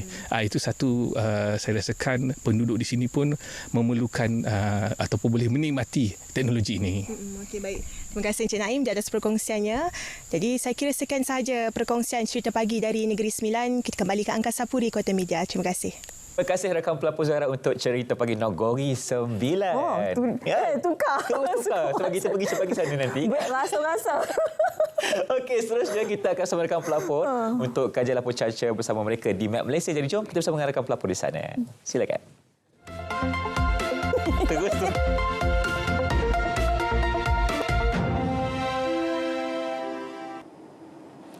Assalamualaikum dan salam Malaysia Madani. Kembali bersama Jabatan Meteorologi untuk laporan cuaca terkini. Baik, kita mulakan dengan memberi penumpuan kepada amaran yang sedang berkuat kuasa, iaitu amaran angin kencang dan juga laut bergelora. Bagi kategori pertama, ini melibatkan kawasan perairan yang telah ditandakan dengan warna kuning, melibatkan kawasan perairan Phuket, Samui, Kondor dan juga Reef North. Amaran ini bermula daripada hari ini sehingga 18 Ogos 2023 dan harus diingatkan kepada orang ramai bahawa keadaan ini amat berbahaya kepada kesemua aktiviti laut, terutamanya bot kecil dan juga aktiviti menangkap ikan. Baik, seterusnya kita teruskan dengan melihat keadaan cuaca pada pagi ini. Dapat dilihat di sini keadaan hujan berserta ribut petir kini sedang berlaku melibatkan di hampir keseluruhan Selat Melaka pada ketika ini dan ianya pun telah memasuki di sekitar negeri Perlis, Kedah dan juga di hampir keseluruhan Pulau Langkawi, juga sedikit di sekitar pesisir pantai negeri Selangor, Negeri Sembilan, Melaka dan juga Johor Barat. Manakala keadaan hujan juga turut dilihat pada ketika ini melibatkan kawasan di sekitar negeri Pahang dan juga negeri Terengganu. Keadaan hujan di negeri Pahang dan Terengganu ini kita jangkakan akan kembali reda dalam tempoh masa 2 hingga 3 jam sahaja lagi. Namun di sebelah perairan pantai barat ini kita jangkakan masih lagi boleh berlarutan sehingga ke lewat pagi nanti. Pada ramalan sebelah petang pula, Met Malaysia menjangkakan untuk keadaan hujan masih lagi boleh memasuki di sekitar pantai barat dan menjelang tengah hari ianya lebih tertumpu di bahagian pedalaman dan juga di bahagian utara semenanjung Malaysia, termasuklah di sekitar negeri Kelantan, Terengganu, Pahang dan juga Johor. Keadaan hujan di sekitar negeri Sembilan dan juga Selangor juga turut dijangka boleh berlaku pada petang nanti. Baik, seterusnya kita teruskan dengan melihat paparan gema radar di sebelah negeri Sabah dan juga Sarawak. Keadaan pada ketika ini dilihat cerah di hampir keseluruhan tempat bagi kedua buah negeri. Namun menjelang petang nanti, Met Malaysia menjangkakan untuk keadaan hujan masih lagi boleh berlaku melibatkan kawasan utara negeri Sarawak, terutamanya di sekitar Limbang dan juga di bahagian pedalaman dan juga utara negeri Sabah. Justru itu, orang awam dinasihatkan untuk sentiasa berhati-hati dan peka dengan amaran yang bakal dikeluarkan oleh Met Malaysia. Baiklah, sekian sahaja laporan cuaca daripada Met Malaysia buat masa kini. Sebelum kita berpisah, kita lihat dulu ramalan cuaca bagi bandar-bandar utama di seluruh Malaysia. Saya Linda Hanif. Assalamualaikum dan jaga diri.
Ya, kita panjangkan lagi isu mengenai gaji minimum itu. Hari ini kita bawakan juga Timbalan Menteri yang bertepatan dengan isu itu. Paling tepat. Kita bersama dengan Yang Berhormat Teknologis Mustafa Sakhmud, Timbalan Menteri Sumber Manusia. Assalamualaikum. Waalaikumsalam warahmatullahi Apa khabar? Sihat? Baik, Alhamdulillah. Alhamdulillah. Itulah, saya nak sambung terus kepada persoalan kita bersama dengan Yang Berhormat Menteri tadi mengenai isu gaji. Ini memang tidak boleh lari daripada portfolio Yang Berhormat mengenai isu. Sebab ini juga menjadi satu fokus utama Yang Amat Berhormat. Apabila ialah Yang Amat Berhormat melihat graduan ataupun lepasan daripada TVET ini tidak mendapat gaji yang setara dengan mereka. Bagaimana Yang Berhormat? Ya, betul lah, Irfan, Syafiqah. Ini sebenarnya isu yang melingkari negara kita sekarang ini. Saya teringat, dulu saya keluar daripada universiti menjadi seorang jurutera tahun 1993 dengan gaji 1.800. Dan sekarang ini anak saya pula keluar jurutera juga 2.300. Jadi sikit je margin perbezaannya. Jadi bayangkan selepas 30 tahun peningkatan sikit dan dengan keadaan harga barang yang semakin meningkat. Jadi ini yang menjadi isu. Jadi apa yang kita coba buat sekarang ini? Ini yang kita sedang bincang sekarang ini, kita cari model-model baru dalam bagaimana kita melihat gaji. Dan itu yang disebut oleh Kementerian Ekonomi sendiri dan juga dengan berbincang dengan kita, Kementerian Sumber Manusia, kita sedang melihat tentang gaji progresif. Apa gaji progresif ini? Berbanding dengan gaji minima. Gaji minima dia semua sektor 1.500. Itu gaji minimum. Tetapi gaji progresif ini dia melihat kepada kepakaran, sijil yang ada, dan juga productivity, kemahiran. Jadi akan dibayar mengikut tahap itu. Jadi ini yang sedang kita lihat, gaji progresif ini. Ini yang sedang hangat dibincang. Jadi kita haraplah pihak kerajaan melihat model ini, dan ini akan adalah berita baik kepada generasi muda kita, tenaga kerja baru kita, dan even Yang Amat Berhormat Perdana Menteri pun sudah sebut untuk yang graduan TVET ini, kalau boleh ditingkatkan 2.500 sehingga 3.000. Ini baik. Jadi maknanya ini berita baik kepada anak-anak muda kita. Tapi itulah realistiknya pelaksanaan itu bukan mudah. Apatah lagi ianya merentasi kementerian, bukan semata-mata di bahu KSM sahaja, tapi juga kepada semua pemegang taruh. Apatah lagi kepada pihak industri, kerana mereka juga akan menyatakan bahawa mereka juga baru saja hidup semula daripada pandemik. Bagaimana untuk menaikkan gaji? Tapi itu kita beralih daripada isu gaji ini, sebab kita yakin pihak kerajaan perpaduan khususnya di bawah portfolio Yang Berhormat akan mengeluarkan model-model yang terbaik untuk mengatasi isu ini. Tapi kalau kita bercakap mengenai sumber manusia ini, kita masih lagi lihat kepada hala tuju ekonomi madani itu sendiri. Plan kalau boleh dicapai bawah 10 tahun, bagaimana KSM menyahut seruan ekonomi madani ini? Okey, tugas paling penting kita ialah untuk menyediakan tenaga mahir di negara ini. Untuk menyokong ekonomi madani. Apa ekonomi madani ini? Untuk menjadikan negara ini menjadi peneraju Asia dengan pelbagai industri pelaburan akan masuk ke negara ini. Jadi tugas penting kita ialah untuk menyediakan tenaga mahir. Fokus sasaran kita ialah menjelang 2030 kita kena capai 35%. Dan sekarang ini masih lagi di tahap 27.9%. 28% lah. Jadi kita perlu lagi meningkatkannya. Ini tugas utama kita. Dan kita kena jadikan TVET sebagai pilihan utama anak-anak muda. Terutama lepasan SPM. Sebab ini penting sebab kita ingin mencapai status negara maju yang dihasratkan oleh Yang Amat Berhormat Perdana Menteri dengan gagasan ekonomi madani ini. Dan kita menyokong supaya kita dapat melahirkan tenaga mahir. Okey. Dan kita sedang perkasakan institusi TVET kita. Dan saya sendiri dalam kementerian dengan kerjasama ada 12 kementerian yang menyediakan institusi latihan TVET ini. Dan kita sedang bekerjasama untuk pastikan bahawa institusi TVET ini akan diperkasakan. Dan kita mahu supaya graduan TVET ini seperti yang kita sebut tadi dengan gaji yang lebih baik. Dan untuk makluman, ini kadang-kadang ramai yang tidak tahu. Mana-mana pelajar yang masuk ke dalam institusi TVET, keboleh pasarannya 95%. Ya, setuju. Tinggi, memang tinggi. Jadi saya sendiri telah pergi ke beberapa buah negeri untuk melihat sendiri tentang perkembangan TVET ini. Dan saya dapati satu, memang gajinya baik. Yang kedua, kita dapat melahirkan usahawan baru, Bumi Putra yang berjaya. Saya sudah pergi satu contoh di Kedah. Saya lawas satu orang, pelajar Institut Latihan Perindustrian kita di bawah KSM. Dia sekarang ini menjadi usahawan ekon. Servis ekon dan juga bekalan ekon, hawa dingin ke sekitar Kedah itu. Tahun lepas saja hasil jualannya 26 juta. Tahun ini baru 6 bulan sudah 23 juta. Jadi maknanya TVET ini bukan saja melahirkan tenaga mahir yang berkualiti, tetapi juga kita dapat melahirkan usahawan di negara ini. Wabi, mungkin Wabi boleh kongsikan setakat ini bagaimana dengan Wabi melihat kepada keboleh pasaran dan juga setakat ini dah ramai ke anak muda yang cakna dengan kehebatan mereka untuk bersama-sama dalam bidang TVET ini, ataupun mereka masih kurang memahami tentang keboleh pasaran kalau mereka merupakan lepasan TVET?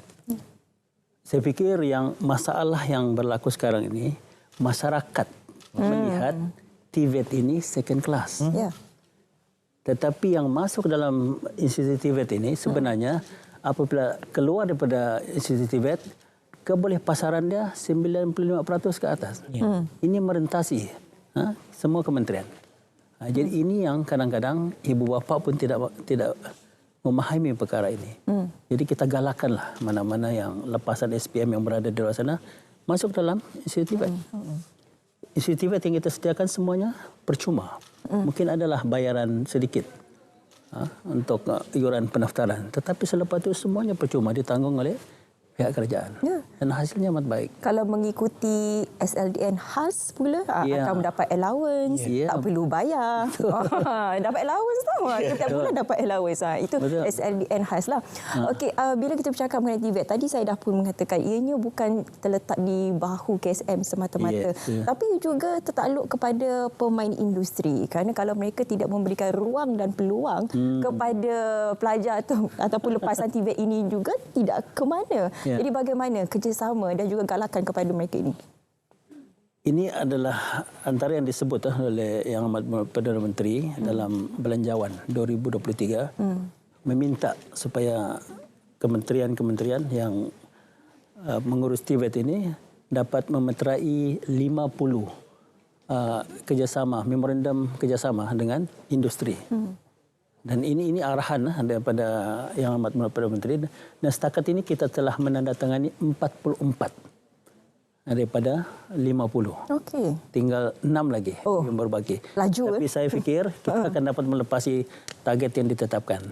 Dan memang kita libatkan pihak industri seperti Asia, Proton, Gamuda.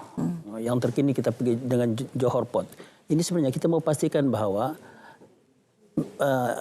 yang kita keluarkan ini memang berpadanan dengan industri. Dan juga kita ada beberapa agensi kita. Contohnya Talent Corp. Talent Corp juga libatkan industri, pergi ke sekolah-sekolah, pergi ke universiti dan untuk melatih pelajar-pelajar ini dan dedahkan mereka dengan industri yang lebih awal. Kita ada beberapa program yang kita telah buat.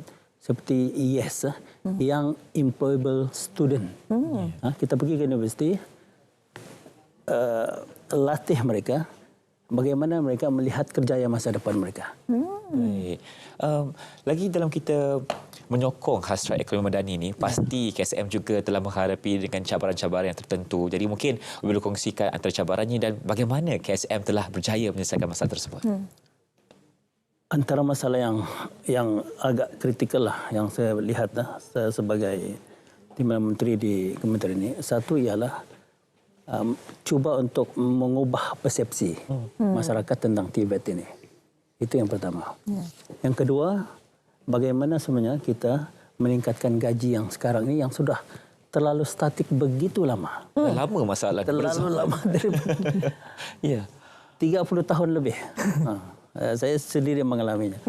Dan ini sebenarnya antara cabarannya. Kalau kita dapat mengubah persepsi ini, masyarakat melihat bahwa TVET ini memang peluang kerja yang amat baik, dan juga kita di pihak kerajaan dan juga industri dan kesatuan kerja dapat meningkatkan gaji ini.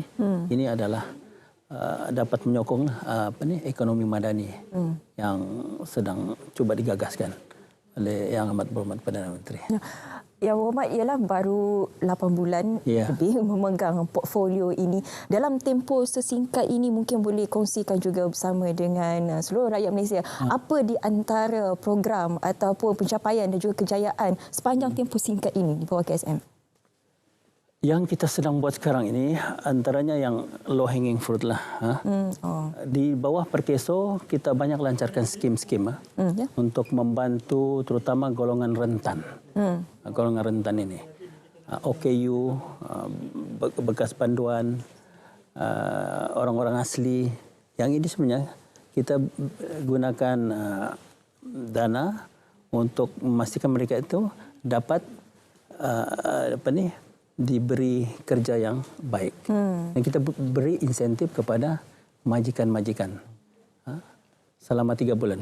600. Kita ada beberapa program lagi. Dana Kerjaya, kita ada Dana Kerjaya TVET. Dan insentif yang lain memang banyak sebenarnya. Betul. Banyak-banyak kita offer. Cuma kadang-kadang masyarakat di luar sana tidak dapat memahami apa yang insentif yang coba dibuat oleh pihak kerajaan terutama Kementerian Sumber Manusia. Dan pada masa yang sama juga kita sedang memastikan bahawa TVET ini akan menjadi pilihan utama. Dan kita coba memberi penerangan promosi kepada masyarakat di luar sana supaya dapat menjadikan TVET ini sebagai laluan kerjaya kepada generasi muda kita. Baik. Kita buanglah anggapan negatif itu bahawasanya TVET itu adalah pilihan yang kedua ya. Bukan ini sebagai pilihan yang pertama. Lagi-lagi dalam kita berdepan dengan cabaran ekonomi sekarang ini. Mungkin harapan YB lagi sekali kepada mereka di luar sana untuk sama-sama kita menjadi satu negara yang lebih inklusif lagi-lagi dari segi gaji dan sebagainya. Silakan.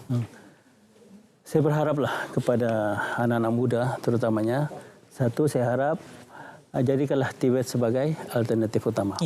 Sebab TVET ini kebolehpasarannya amat tinggi dan memang akan dapat bekerja dengan baik dan juga boleh menjadi usahawan. Jadi kita haraplah supaya ini menjadi alternatif utama. Dan insyaAllah pihak kerajaan sedang berusaha bersungguh-sungguh untuk memastikan bahawa gaji yang ada sekarang ini dapat ditingkatkan. Dan ini komitmen daripada pihak kerajaan terutama Yang Amat Berhormat Perdana Menteri untuk pastikan bahawa dalam masa ke depan ini gaji kita akan setimpal dengan sertifikat sijil yang kita ada. Ataupun kita panggil model gaji progresif itu. Jadi kita haraplah ini akan menjadi berita baiklah kepada generasi muda terutamanya. Dan juga kita sudah bagi Perdana Menteri juga sudah menyatakan bahawa meminta supaya internship ni allowance internship ni semua GLC membayar lebih kurang RM800 untuk GLC lah. Dan kita harap juga majikan-majikan yang lain yang ada di sana juga dapat mengikuti saranan ini supaya memastikan bahawa anak-anak muda kita apabila mereka pergi intensif di mana-mana syarikat, dia akan mendapat allowance. Kita dah terlepas Irfan untuk yang itu. Untunglah kita dapat 300 juga dulu kan. Okey, terima kasih banyak-banyak Yang Berhormat Teknologi Mustafa Sakhmud, Timbalan Menteri Sumber Manusia kerana memberi satu penjelasan yang sangat baik sebenarnya bagaimana misi, visi dan juga hala tuju Kementerian Sumber Manusia untuk sama-sama mengangkat ekonomi madani itu. Terima kasih banyak-banyak Yang Berhormat. Yang penting gaji tinggi, rakyat happy. Betul. Terima kasih lagi sekali Timbalan Menteri Sumber Manusia. Terusnya kita akan ke Cerita Pagi Sarawak untuk perkongsian berkaitan dengan dokumentari Panjung Bujang Berani seri 2 dan bersama rakan pelapor Fazril Hisham Afandi. Silakan. Terima kasih Irfan dan juga Syafiqah dari Angkasa Puri. Baiklah, cerita Pagi Sarawak hari ini bersama saya Fazril Hisham Afandi. Kita bawakan satu kisah yang menarik untuk anda sempena bulan kebangsaan ini. Kita ingin semarakkan semangat patriotisme dan juga cintakan tanah air dengan pengenalan dokumentari Panjung Bujang Berani Siri 2 Rascom yang diterbitkan oleh rakan yang akan saya perkenalkan sebentar lagi. Tanpa membuang masa, terus saja saya perkenalkan penerbit dokumentari ini, juga sifatkan ikon YFM, iaitu Encik Staunton James. Silakan Encik Staunton. Wah, Panjung Bujang Berani Siri 2 Rascom. Apa yang boleh Encik Staunton kongsikan mengenai dokumentari ini, Encik?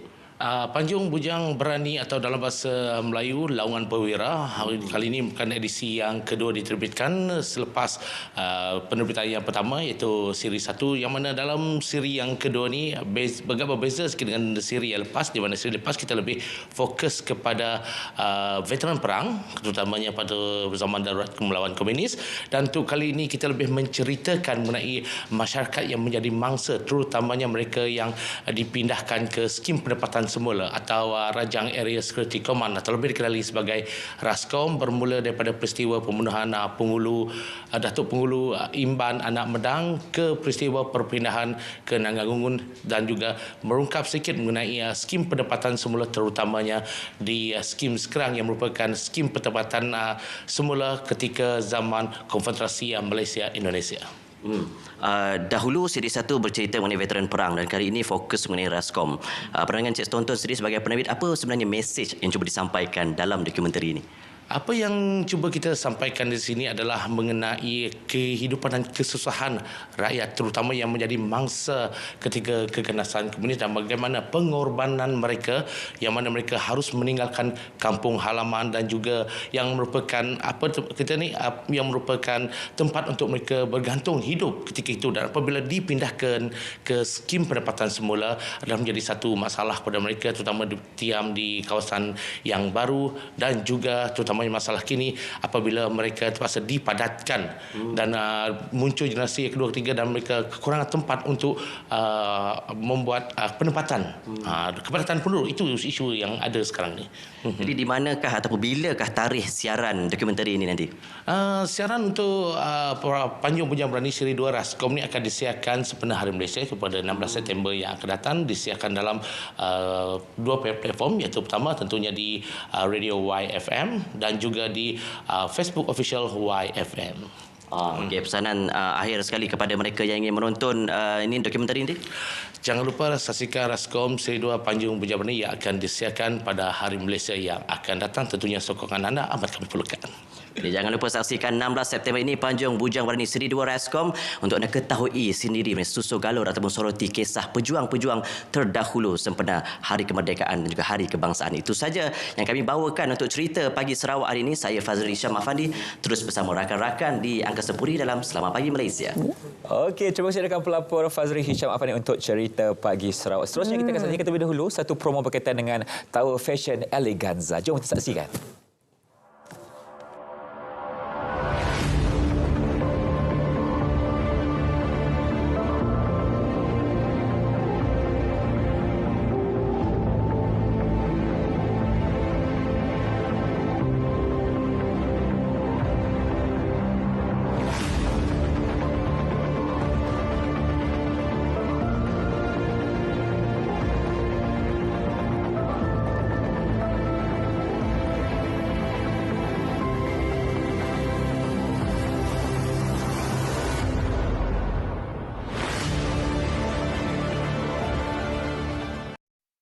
Oh, cukup menarik. Itu dia Tower Fashion Eleganza. Eleganza. Oh, memang elegan. Elegan kan. Tapi bila dah gelap tu kantoi pula. Okey, untuk menerangkan lebih lanjut mengenai TFE ini, kita bawakan dua tetamu di studio. Kashfi Zulkufli, iaitu fashion designer, membawa jenama Kashfi Zulkufli, dan juga di sebelahnya Rastah Rashid, juga fashion designer, membawa jenama Batik by Rastah Rashid. Assalamualaikum, selamat pagi. Waalaikumsalam. Selamat pagi. Selamat pagi. Soalan pertama, adakah kami boleh datang dijemput ke? Boleh. Sudah pasti. Row depan di mana ada kat sini? Row depan. Nak baju khas ke? Dah bagi green light. Okey aja. Okey, jangan lupa screen recording yang ini.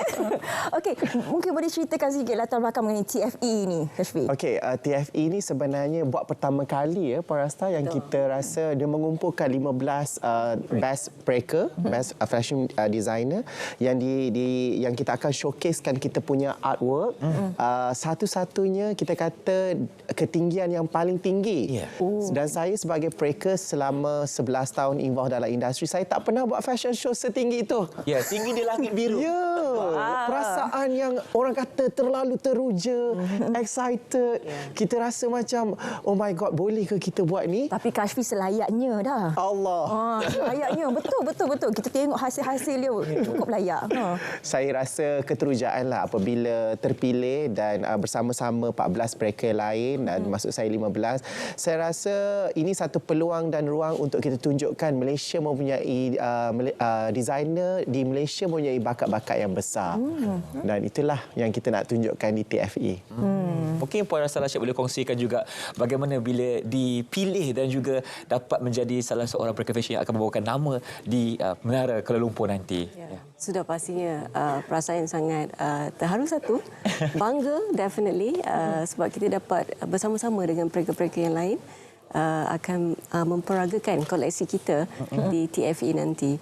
Bukan itu saja, breaker-breaker kami ini semua sangat berbesar hati dapat berkongsi koleksi-koleksi kami di mata dunia. Because TFE ini akan disiarkan live ya. Live. Betul. Live. RTM adalah siaran pengacaranya. Ya. Siaran. Saya tak siaran yang akan ya. Kita nak tengok. Nak berehatlah waktu tu. Lepas tu nak pakai baju cantik-cantik. Ya, dapat baju tadi nak bagi. Boleh. Mungkin boleh Kashfi kongsikan rekaan Kashfi sendiri.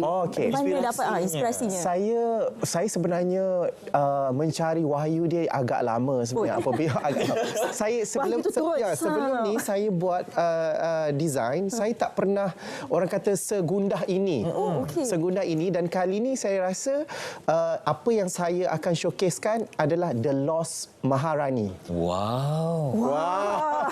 Dengar The Lost Maharani. Kalau orang kata Maharani tu kita kata perkataan yang besar. Is a queen. Betul. Tetapi bila kita letak The Lost Maharani, apa meaning di sebalik The Lost Maharani tu, itu yang saya akan tunjukkan. Tetapi apa yang saya boleh kata ialah dia bersifat, collection ni bersifat kekuatan seorang wanita yang saya inspirasikan daripada a queen yang which is kita kata dia pun manusia biasa yang dia kata dia ada power dan masa yang sama dia kena memerintah sebuah masyarakat. Dalam masa yang sama dia juga mempunyai pelbagai perasaan sebagai seorang wanita itu.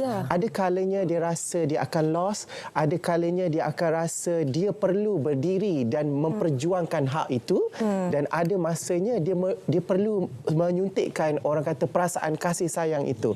Jadi dari segi collection itu saya telah tampilkan The Lost Maharani, which is macam mana dia jatuh, macam mana dia bangun dan dia stand up untuk memperjuangkan diri dia sebagai seorang pemerintah. #Woman Empowerment. Sekuat-kuat mana wanita kadang-kadang nak jadi Barbie juga. Kan nak juga. Mungkin Puan Rasta sendiri bagaimana dengan inspirasi untuk koleksi ini bawakan nanti? Saya adalah seseorang yang ingin selalu memartabatkan batik kita. Koleksi-koleksi saya pastilah menggunakan tekstil, kita punya local tekstil seperti batik. Contohnya, saya pasti tenun dan songket juga mendapat pilihan. Tetapi bagi saya, dari asal daripada branding batik Rasta Rashid, saya akan selalu mempertengahkan batik Malaysia. So itu adalah satu matlamat untuk saya memperkenalkan batik kepada mata dunia. So mungkin kali ini koleksinya saya lebih kepada contemporary. It's a tradition but not traditional. So macam apa yang saya pakai hari ini is a splash batik. Batik is actually a technique di mana ada lakaran menggunakan wax atau hand block. Tetapi kali ini saya mempertengahkan sedikit perbezaan di dalam penggunaan penggunaan tekstil Malaysia. So kita nak pelbagaikan, nak perindahkan dan memastikan kita dapat melopori international market dari memperkenalkan kepada mata dunia supaya mereka dapat juga membeli dan support our local textile. Kalau selama ni setiap hari Khamis kita akan menggayakan busana batik. Tapi baju kurung.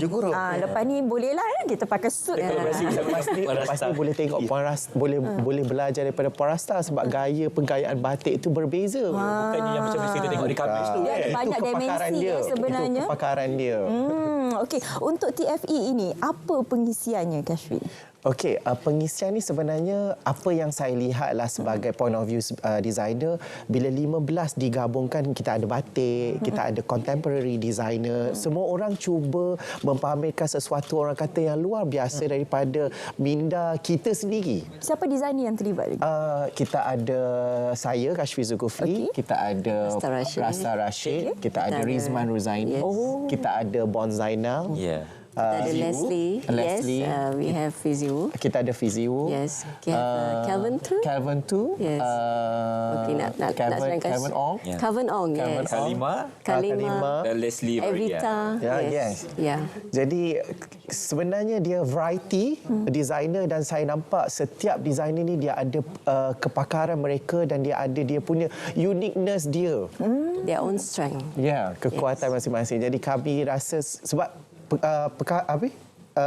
fashion show begini yang pertama kali saya rasa dia menggabungkan mereka-mereka yang kita rasa macam kita dah lama tak gather. Tak gather, lepas tu bila ada show begini saya rasa satu kepuasan di mana kita akan berkarya dengan bukan kita kata masing-masing nak bersaing, bukan. Kita nak tunjukkan apa yang kita want to offer and to showcase pada Malaysia. Sebenarnya ini yang sepatutnya kita tunjuk Malaysia ada. Kenapa Menara Kuala Lumpur? Apa simboliknya? Esther? Itulah yang paling penting dan utama. Sebagai kita rakyat Malaysia, kita kena ada awareness. This is a part of the tourism punya direction. So bila kita buat di Menara Kuala Lumpur, sedangkan ramai rakyat Malaysia duduk di Malaysia ni tak pernah sampai pun dekat tower. Betul. Betul. Tapi itulah yang menariknya. Apabila kita mempertengahkan bukan saja fashion tetapi juga kita punya landmark di Malaysia ini, banyak lagi tempat-tempat yang harus kita naikkan. Bukan saja KL Tower, mungkin Museum Negara. Mungkin ke depan nanti kita nak buat kat Museum Negara, we never know. Mungkin. But TFE is something yang sangat-sangat menarik yang tak pernah lagi dibuat. Kita berada 300 ribu kaki daripada aras laut. So untuk orang yang gayat ni agak kritikal lah, tapi kan. Kami sebenarnya gayat. Kami sebenarnya gayat, tapi keinginan dia tak boleh gayat. The excitement tu yang menghilangkan gayat kami tu, tapi itulah sesuatu yang sangat menarik dan kita mengucapkan terima kasih kepada TFE team, RTM of course, yang sudi. Malaysia Book of Record. Of course, Malaysia Book of Record. Itu untuk apa? Rekod apa? Malaysia Book of Record untuk pertama kali ni kita designer dan TFE ni sebenarnya akan dimasukkan dalam Malaysian Book of Record. Paling tertinggi di dunia. Di Malaysia. Mungkin harapan daripada Kashfi sendiri kepada penonton di luar sana untuk kita sama mertabatkan Prekel Fashion di Malaysia ini untuk kita sama-sama meraihkan kepelbagaian. Silakan. Saya punya harapan ialah kepada seluruh rakyat Malaysia, sebenarnya kita ada banyak designer ni, sebenarnya jangan selalunya saya realise that diorang ni takut dengan designer. Takutlah kita sebenarnya kreatif. Jadi kami ni designer, kita cuba sedaya upaya nak memberikan yang terbaik. Kita nak tunjuk apa yang kita willingly to offer. Dalam masa yang sama, designer ni dia ada banyak kreativiti yang sebenarnya tidak dieksplor lagi. Jadi inilah sebenarnya platform di mana anda perlu mencintai kami. Sebenarnya kami mempunyai bakat-bakat yang besar untuk anda semua. Baik. Jadi Tower Fashion Eleganza. Terima kasih kita ucapkan kepada Kashfi Zulkifli dan juga Rasta Rashid kerana sudi bersama dengan kita. Akan berlangsung pada 9 September 2023. Saya rasa saya free masa ni. Saya pun sama juga. Tapi sebelum itu kita akan berhenti rehat seketika. Teruskan bersama kami dalam Selamat Pagi Malaysia. Jangan ke mana-mana. Ini Bob. Bob adalah seorang penyelam marin. Setiap hari, Bob mendapati semakin banyak plastik dihanyutkan ke dalam laut. Kesannya boleh mengakibatkan jumlah plastik melebihi daripada hidupan laut menjelang 2050 jika tindakan tidak diambil. Dianggarkan 50% plastik yang dihasilkan adalah plastik sekali guna dan 13 juta tan plastik dihanyutkan ke laut. Kerana sayangkan alam sekitar, Bob mengambil inisiatif membersihkan sisa plastik.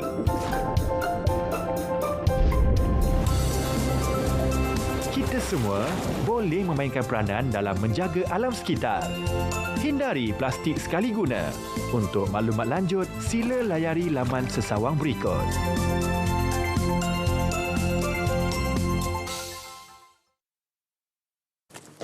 Kembali bersama kami dalam Selamat Pagi Malaysia. Masih bersama saya dengan Syafiqah di sini. Okey, seterusnya kita akan bersama dengan dua tetamu cukup istimewa untuk kita berkongsi berkaitan dengan dokumentari Di Sebalik Nama Tokoh Pejuang. Dan hari ini kita bersama dengan Isyamuddin Ahmad, itu penulis dokumentari, dan juga Siti Safra Drao, penerbit untuk dokumentari ini. Selamat pagi. Assalamualaikum. Sihat ya? Alhamdulillah. Alhamdulillah. Okey.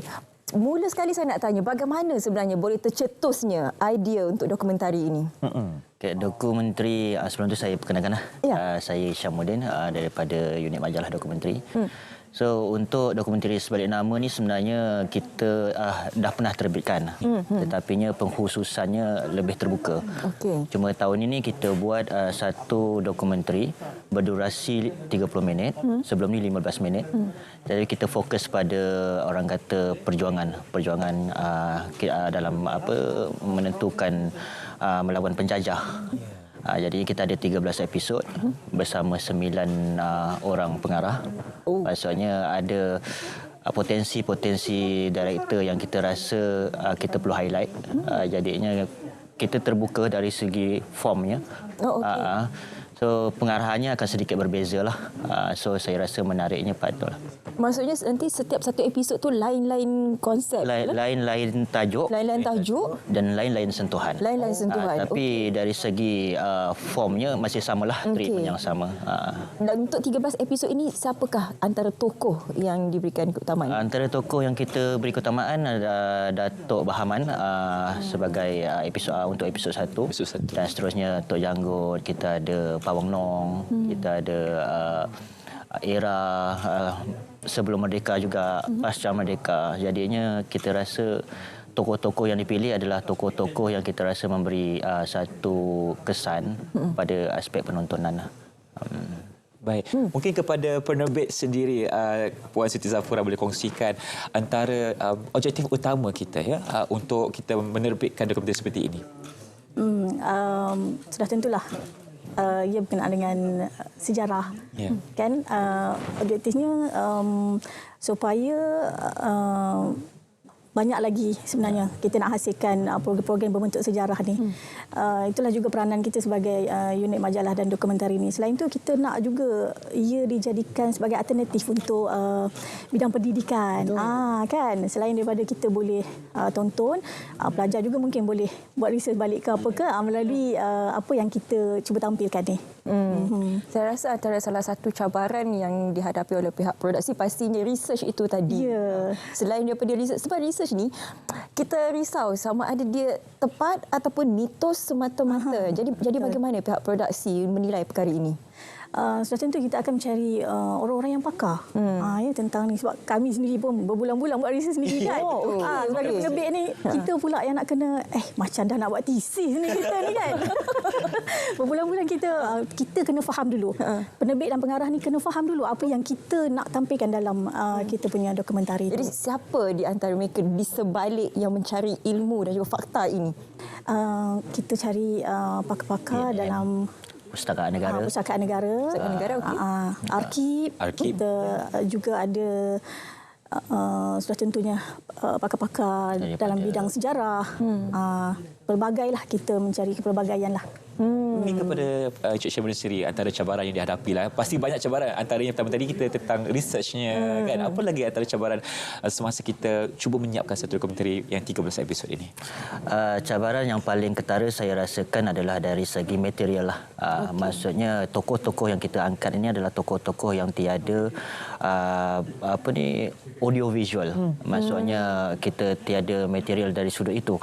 Jadinya antara kaedah yang kita buat adalah reenactment, maksudnya lakonan semula berdasarkan teks ataupun kajian-kajian yang dilaksanakan oleh UPM dan juga kita ada juga kerjasama strategik dari sudut kandungan dengan Pustakaan Negara dan juga dari segi latar masa juga daripada Jabatan Kesenian dan Kebudayaan Negara. Ini adalah saya rasa satu kerjasama cross industry yang saya rasa yang lebih tepat untuk bantu kita berdasarkan orang kata kandungan yang kita agak risau sebenarnya, agak menakutkan jugalah. Tapi apa yang kita buat adalah kita melangkah. So kesilapan atas kaedah yang kita buat akan kita tambah baiklah untuk akan datang. Kita faham kerana untuk menterjemahkan sesuatu fakta, apatah lagi fakta itu mungkin tidak bertulis, untuk diterjemahkan dalam bentuk visual itu bukan satu perkara yang mudah. Mungkin juga Puan boleh kongsikan sepanjang proses penggambaran itu. Kalau kita boleh lihat tadi ada beberapa sedutan itu, rasanya keluar masuk hutan ni. Yang keluar masuk hutan je, keluar masuk gua pun ada. Kan? Antara lokasi gua je di mana tu? Gua Gelangi. Gua Gelangi. Ya, Gua Gelangi. Itu Gua Gelangi ni dia tempat pahlawan kita dulu orang kata berlatih dan menuntutlah. Itu siapa tu? Tokoh tu? Dia antaranya Tok Gajah, Mak Kilau, Datuk Bahaman. Kalau macam Mak Kilau ni kira pahlawan perang Datuk Bahaman lah. So dalam journey kita untuk buat research tu kita belajar banyak benda baru. Banyak benda perkara-perkara yang kita rasa sangat menarik lah. Pengalaman ingin dikongsi? Laki lain sikit. Perempuan. Ya, perempuan keluar masuk hutan, keluar masuk. Tapi ni guru kita juga. Guru seafood juga. Tapi bila buat dokumentari ni kita seboleh-bolehnya nak cari macam tempat asal dia, lokasi asal dia, waris dia siapa. Benda-benda macam tu yang kita kena banyak sangat research. Susah tak nak jumpa waris pahlawan-pahlawan kita? Susah sebenarnya. Tapi kalau mana yang menjaga dia punya ni, mungkin bolehlah dapat. Tapi macam contoh saya ada satu tajuk tu, Tok Limbung contohnya. Cuba mencari warisnya tapi kita tak dapat. Macam kalau kita pergi belah sini dia kata ada warisnya yang di sebelah sini. Bila pergi belah sini ada warisnya belah sini tapi kita tak tahu mana waris sebenarnya macam tu. Itulah cabaran-cabaran yang kita hadapi sepanjang kita nak melakukan research sampailah kita nak menerbitkan penggambaran. Bila sebenarnya episod ini ataupun dokumentari ini akan ditayangkan? Okey, episod untuk Di Sebalik Nama ni akan dimulakan dengan Datuk Bahaman. Mulai 19 Ogos 1.30 tengah hari. Setiap Sabtu di TV1 lah. Kita weekly punya program lah sebanyak 13 episod. Durasinya berapa lama untuk satu episod? 30 minit. 30 minit sahaja. Jadi sebagai anak muda kita pun disarankan untuk menontonlah dokumentari seperti ini.